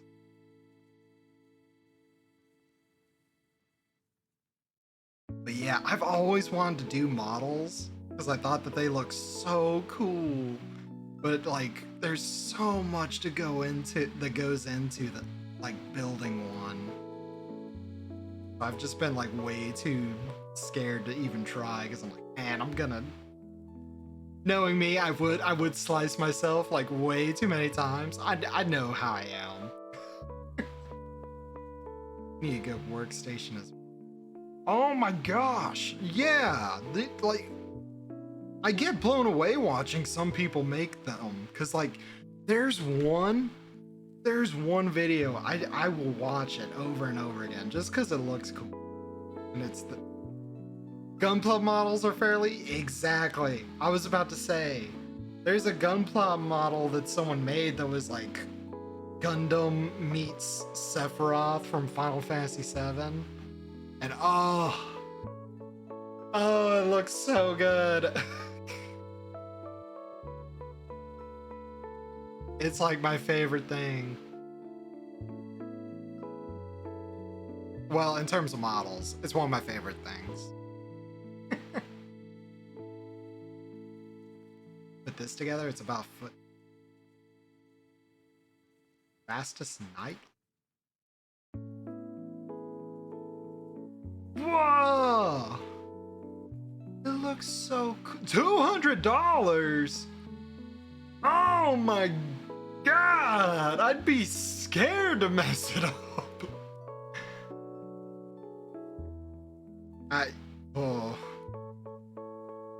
Strega, you are more brave than I am. Oh yeah, I noticed someone asked earlier.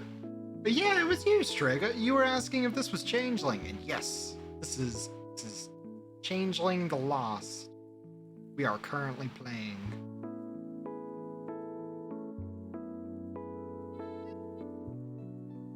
Models are not cheap hobby. Yeah. Love Lost, but like Dreaming Bet.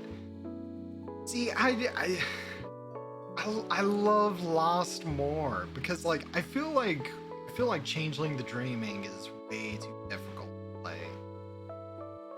Just because like the whole idea behind it is way more convoluted in my mind.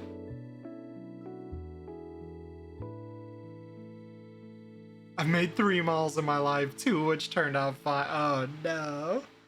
What happened to the third? Third was $60 down the drain because like, no. Oh, down my buddy. Hey, bro, can you hear me? Hero! Welcome back. I just saw Red Swan comment about his horror bonding. Yeah. I was like, we can't all be as cool as Shiro. I'm Shiro's sorry, what? my horror buddy. I just do my make best, and I like my horror. All right. So let's get the mood set back up. The spookiness. All right. So you were able to get a 8. Yes. All right. Red says that you're talking a lot of smack about me. No, I'd never do that to you. Yeah, Red. Red was talking a lot. Thank you, Red. I appreciate your honesty. So unfortunately, with a 10, this being is going to go first. So of course they are. you see lunges forward very, very quickly towards you. He's going to attempt to grab you. So he's going to roll a strength and athletics check. I think check the. Of course I wouldn't dare put anything into my strength. Athletics, although, is a different story. Oh no, athletics sucks too. What am I talking about? Oh wait, is it a brawl? I think it might be a brawl. Yeah, it's a brawl. Well, for him, it's going to be a brawl. It's going to be a dexterity in athletics for you, and it's going to be a strength and brawl for him. So dexterity and athletics for me is a 4. Start. And stop. Ooh. We got 2 4s, a 9, and a 10. 2 4s, a 9, and a 10, so 2 successes. Versus his 3. He grabs you by the arms, and he's holding tight. He just grabs you. And it's now you see he is just salivating as he looks directly into your eyes. Says, I haven't fed since yesterday, and I'm starting to get real antsy. It's your go. What creature is this? Alright, oh man, what do I do? You can try and get out of it. What would that be, though, for me to roll out of that? It would be strength and athletics versus his strength and athletics, or you can attempt to, if you can think of some way to like.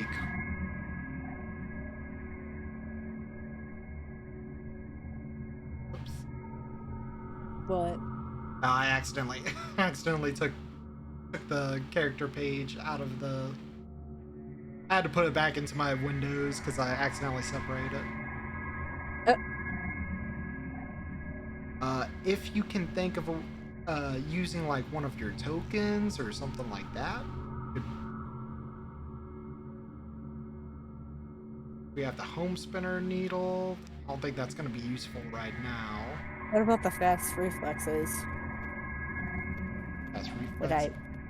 Would that be able to do anything against him? Ooh. I think actually, hold up. I think fast reflexes would have given you the edge that you need to beat him. Oh. Because you rolled an 8, he rolled a 10. I think. I rolled an 8. What? For your initiative. Oh yeah. Hold up. It's like Fast.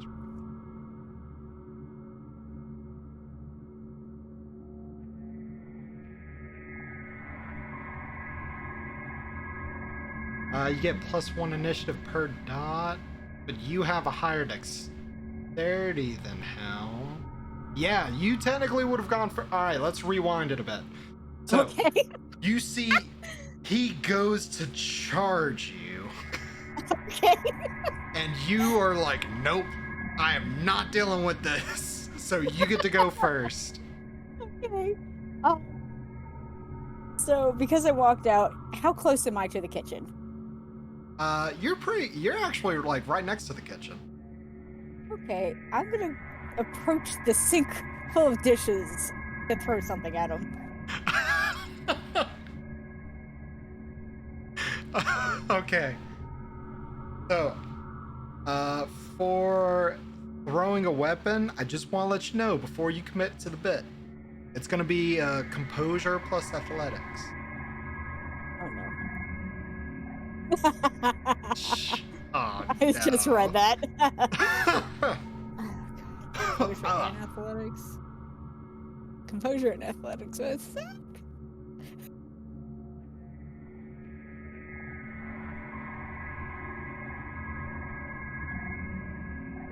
I really need to go ahead and pull up the books. What the heck did I pick? Ah! What you looking for? I was just trying to look at what all merits I had again. Oh, okay. So you have. Take a look. Because I remember the needle, but I don't remember what the needle does. You have eidetic memory. The needle helps out with like what do you call it? Like social role, actually. So that really isn't an ability to do so here.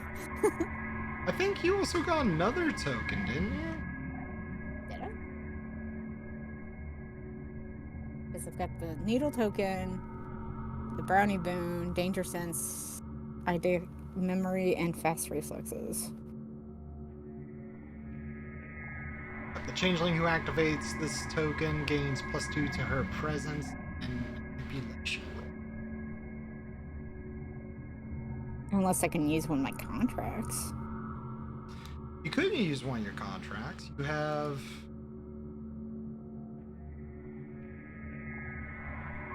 Fleeting Winter, Dream, and then also have the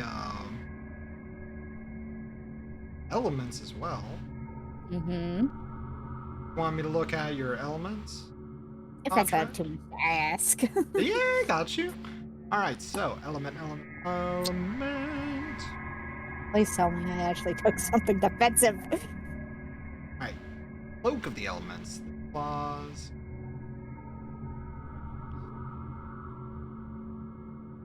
Okay, that would help if it was like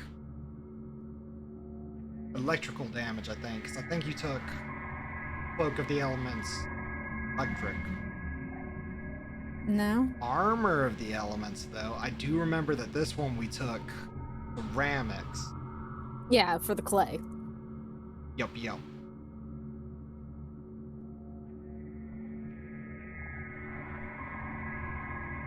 And then what was the fire and the fleeting? Wait, wasn't the fleeting winter dealing with just people emotionally?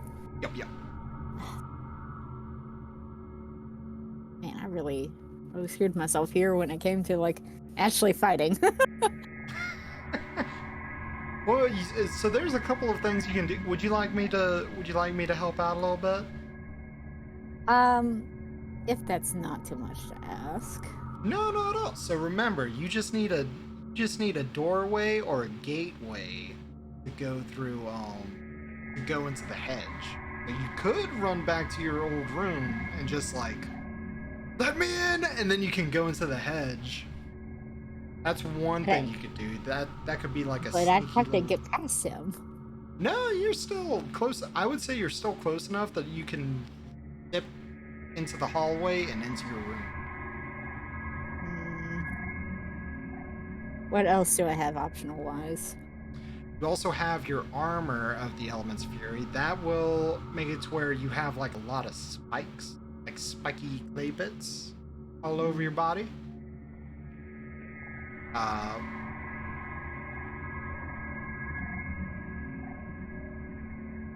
Character surrounds herself with damaging manipulation of the element. Does half of your weird round up lethal damage by touch. So if he grabs you, he's going to take 1 point of lethal damage. Anyone or any object that strikes her suffers this damage. You can also combine this with a punch or any other conventional brawling or melee attack.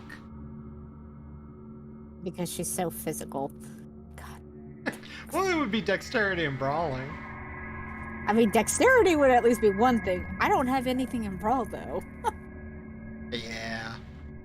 If there's anything that you want to rework on the character, we can always do that later. That's up to you. We might have to rethink on some things here and there, but for now...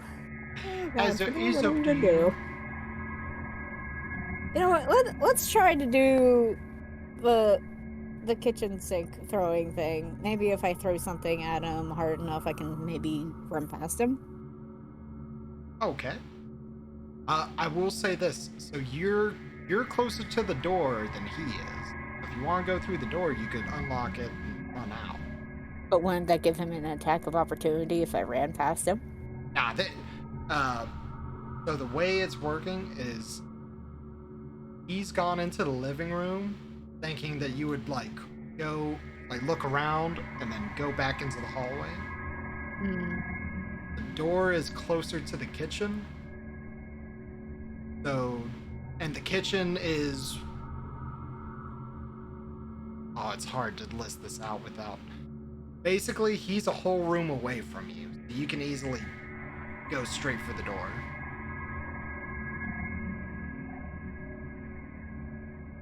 We will have to revisit this at another date. So I will run for the door. Gotcha. So you quickly get the bolt, unlock it, open up the door, and start sprinting. So your speed is 9. His is 10. So this is going to lead into a chase sequence. Oh, Jesus Christ. Yep. No. I gotta start. All right, then. So what's going to happen is I'm going to ask you a series of things. If there's any way that you can think to get away from this dude or impede his progress, let me know. Okay. But basically, can you roll me another initiative check? All right, so what was it again for initiative? So 1d10 plus your dexterity and composure. Dexterity and composure. So that would be... So dexterity and composure already is at a 4. Okay. You will roll 1d10 plus 4. Sorry. 2 5s, a 2, and an 8. Oh, no. It'll just be 1d10 and then add 4 to the Oh, okay, sorry. No, you're good. Rolling. Oh. Hey, I got 9! Oh! You beat him by 1! Oh, wait, no, because you also have fast reflexes. Okay, you beat him by 3, but that's still really good. So I rolled the 9. That also includes the 4 additionally. Oh, that includes the 4. No. It does not also include the 4. I'm saying 9, and then what else is going to be added to with the 4 would be what? Oh, 9 plus the 4 plus the 2. Gotcha. That would be 9 plus 6. 15. Yes. All right, so you boosh, bust free. What would you like to do? Are you going to go for the elevator? Do you want to quickly do a wits and composure to look for the stairwell? How are we going to do this? Well, isn't there a kid on the floor as well? There is a kid on the floor. Heard the monster? No. I guess I will start booking it to the stairwell, but I'll probably try to yell for the kid to run.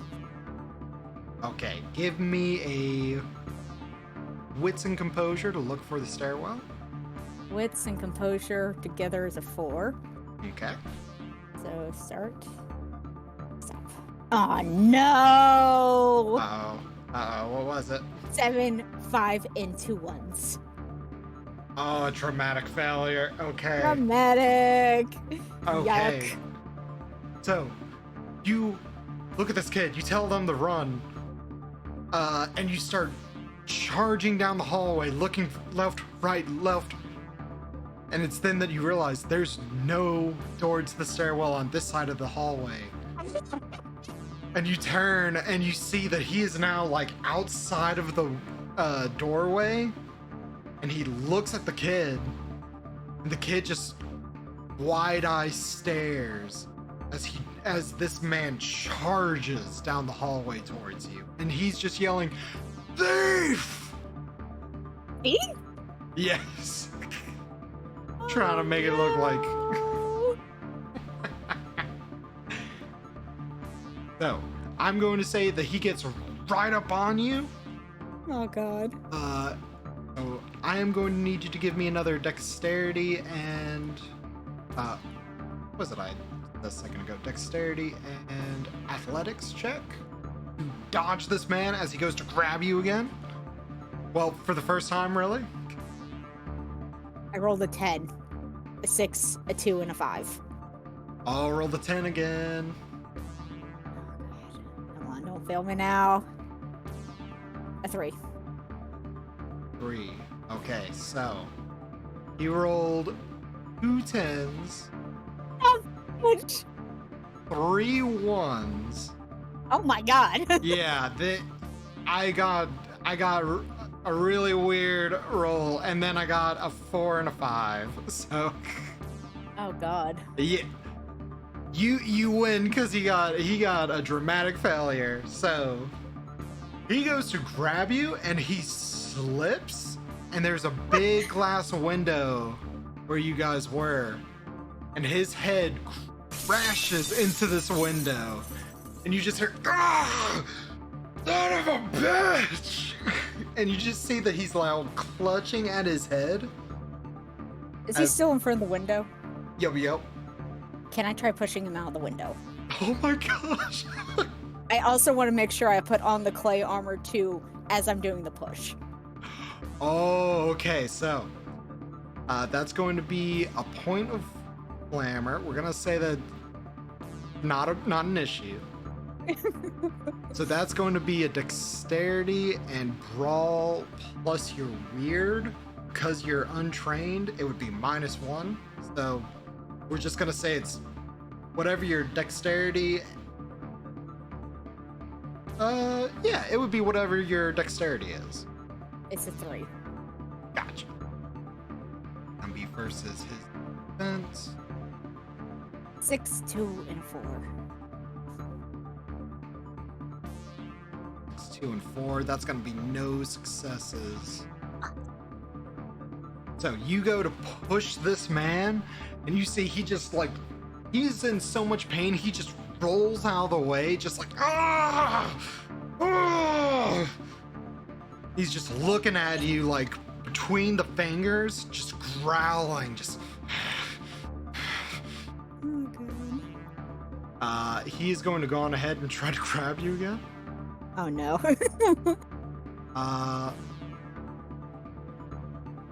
Yeah, don't even bother rolling.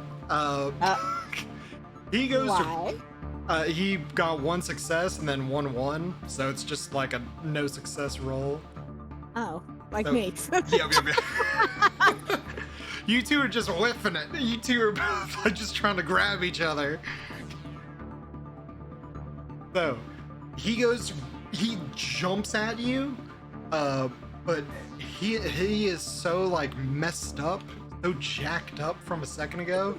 You just easily jump out of the way as he lunges, and he just sprawls out on the floor before just getting on all fours and just glaring at you like, "You're making this way harder than it has to be, lady."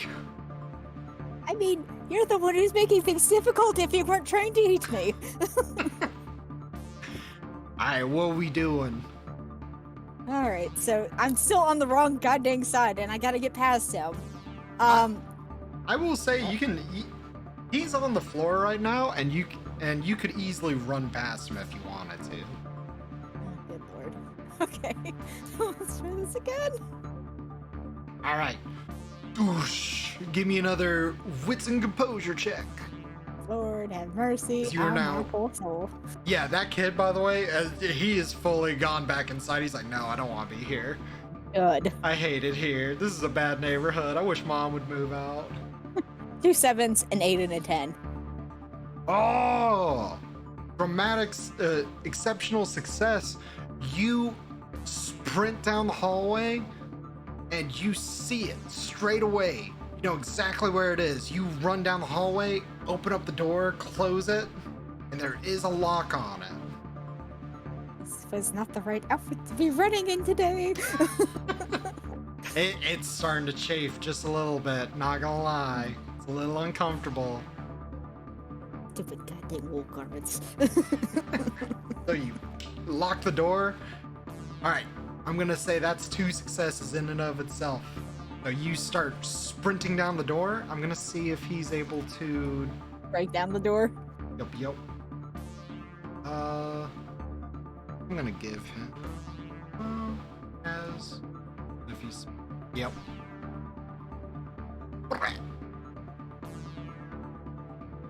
Oh my god, no contest. He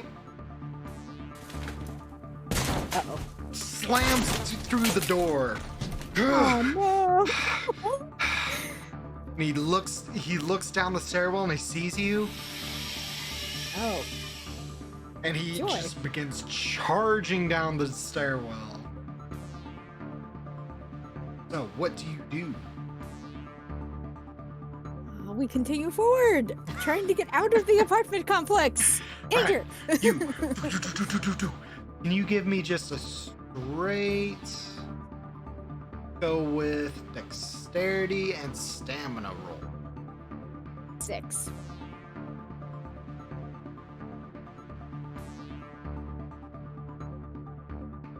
Oh, wow. So we got 3 5s, a 6, a 9, and a 10. Oh, re-roll the 10.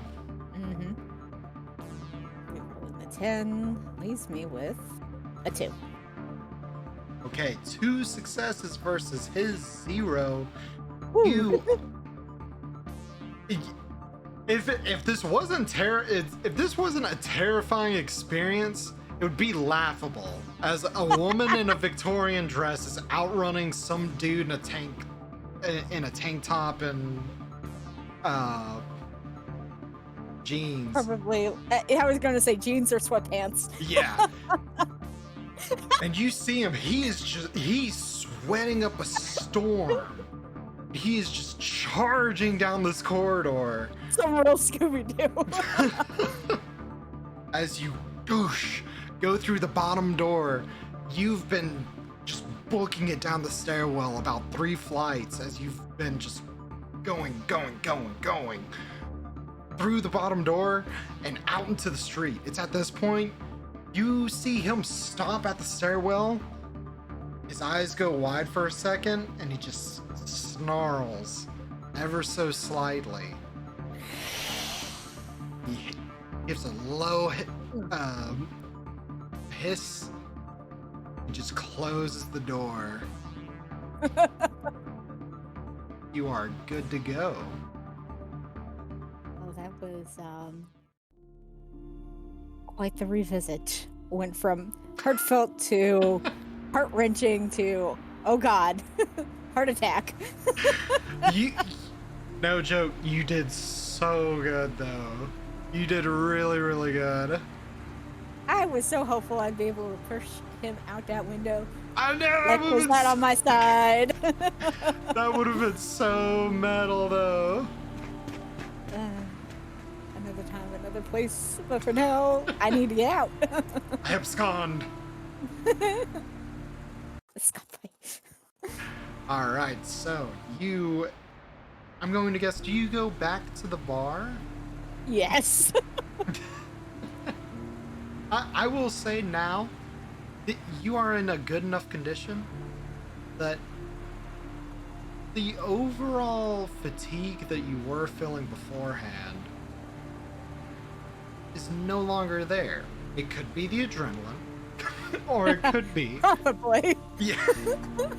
But it's also that you can tell there's a part of you that is slowly acclimated to this new world you have found yourself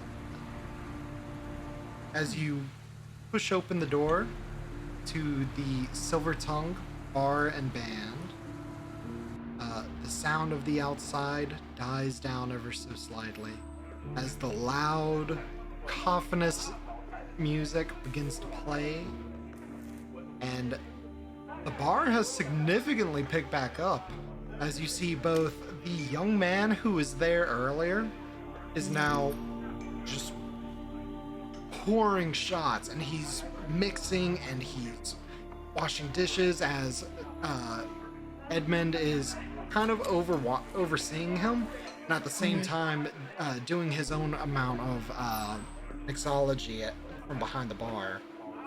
As Edmund looks up and sees you, gives a small nod, and he grabs the younger man next to him and he whispers something to him. And you see that this guy just lights up. And he says, "What? Yeah." And at this point, you see Edmund comes out from behind the bar and walks up towards you. How is the night? A little bit more. What's the term I'm looking for? A little bit more complicated than I was expecting. You see one brow rises. I decided to. Sorry. Oh no, he just like looks at you and he's like, "Oops." Oh. So, as you know, I went to go visit the family in their graves, and that was very nice and sentimental. Even went to go visit the hospital where my father worked at. And I thought I'd wrap up the night by visiting my old apartment. But there was someone else there that isn't exactly all there, it seems. How so? He's like a beast in human flesh. And when he had let me in, all seemed well at the start. And then once I realized that the door had locked behind me, he tried to attack me. As you say that, you see his eyes go wide for a brief moment before he shakes his head. I managed to outrun him, and I made it all the way out of the apartment complex with no injuries. Safe to say. But whatever creature is residing there is monstrous, almost hungry-like. There's more out there than just the monsters that we... I'm slowly starting to understand that after tonight. Wow. The fact that you got away is, in and of itself, incredible. I imagine that, you've had a lot of firsts in the, modern world. A little bit too many, especially towards the end there. How about one more? Let me make you a drink. I think I would like that. Okay. You go and you sit in one of the more secluded areas of the bar top. It's still a little rowdy. Every now and again, someone tries to begin talking to you, and you see Edmund gives them a look, and they immediately stop, and they're like, "Whoa, okay." And you see he comes back with a daiquiri, and he hands it over to you. This seems very pretty. It's what's known as a daiquiri. It has rum in it, which is Caribbean in nature.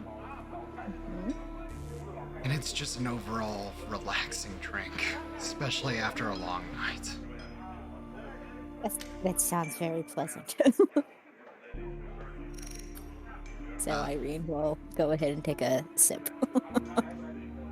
It's good. It's very good, even. It almost has like a small sourish bite to it, and then you're like, oh, that's lime. And it has the sweetness of the rum, and it's very sweet, but not too sweet. It has that nice tartness and a little bit of a bite to it. And it is then that we are going to close out for the night Ah. with You did so good, Shiro. Oh my gosh. Thank you. I feel bad because I feel like I wasn't talking a whole lot, honestly. No. At least not a lot for character dialogue or interactions. See, that's the thing though. Like you did a wonderful job in terms of like I feel like it's natural for accidentally disappear. Well, I'm at the bar by myself, guys. And then No! chased away Orpheus. No! I would never leave you. But you did. I feel like it was very in character for Irene to be kind of, I guess for like as a term, reserved. I feel like it was in character for her to be a little reserved.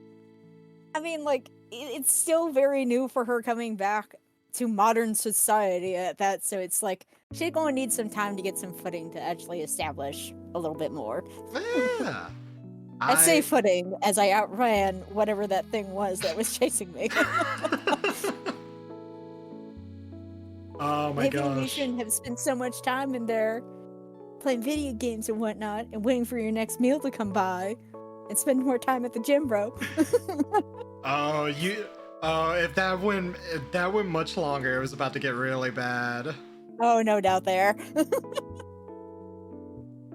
But even so, you juked him so bad. He's gonna be really embarrassed next time he has to talk to someone of his variety, because Oh, God. it's gonna be bad for him. But I have to admit, there was a lot that, especially with that whole section, I was really nervous. I originally scrapped that section. I was like, nah, I don't think she's gonna go back to her home. I don't think I need to have this guy. That's hilarious that you had that just in case, even if it was scrapped. Yeah, see, that's the thing too. I was like, this guy kind of creeps me out. He's a little.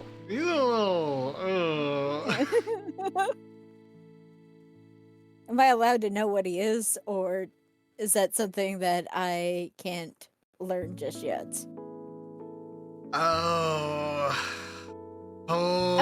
It's gonna come up in the next couple sessions. So okay, that works. I'm not gonna lie, it's gonna come up in the next session. So I am totally okay with giving a small spoiler. Okay then. I mean, you don't have to if you don't want to. No. It's literally gonna be like one of the very first things you guys end up talking about with oh, that's another thing. So our beloved Darkling Elder, who has been teaching all of our lovely player character, is no longer going to be in charge. It's going to be passing to the next season. We're going to be picking up in spring. So everyone's gonna have like about a month or two where they're gonna have like technical character downtime. So I'm gonna get with everyone in like DMs and ask them like, hey, this is something that, so everyone also got like an extra little add-on for how they played. I'm gonna be getting with everyone after I've like fully decided like what all I think is fitting and stuff like that. Okay. But you guys are all going to be introduced to the next court leader, who is, let me look her name up. I have her.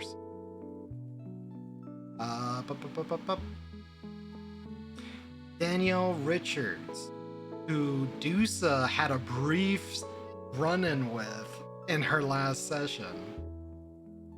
Oh. But I will say, this character that you interacted with at the very, very end, he was a vampire. Oh. That's why he was hissing and all that other good stuff. He was a vampire who's been he hasn't had a good couple hunting sessions the past couple weeks. So he's a little emaciated. All he had to do was just ask nicely. Oh, would you have let him drink? No. You know that kid down the hallway? Oh no! Kidding. I'm kidding. My gosh. Oh, that would have been so funny though. Just like, I could see him just like,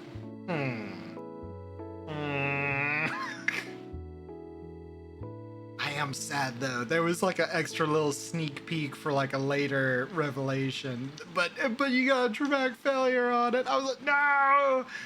No doubt there. Fudge. But Shiro, how do you feel about it? I mean, I enjoyed your storytelling. Again, I feel like I probably... I just need to get back in D&D, honestly. It's just, I feel so stiff whenever it comes to actually acting out characters and whatnot. So I'm sorry if I didn't seem all there. No, are you kidding? You did an amazing job. I thought you did a fantastic job, Shiro. I'm going to give you a real quick shout out too, just in case there's anyone here who doesn't know our beloved Gorgon. Oh, I think Hirochioni. It me.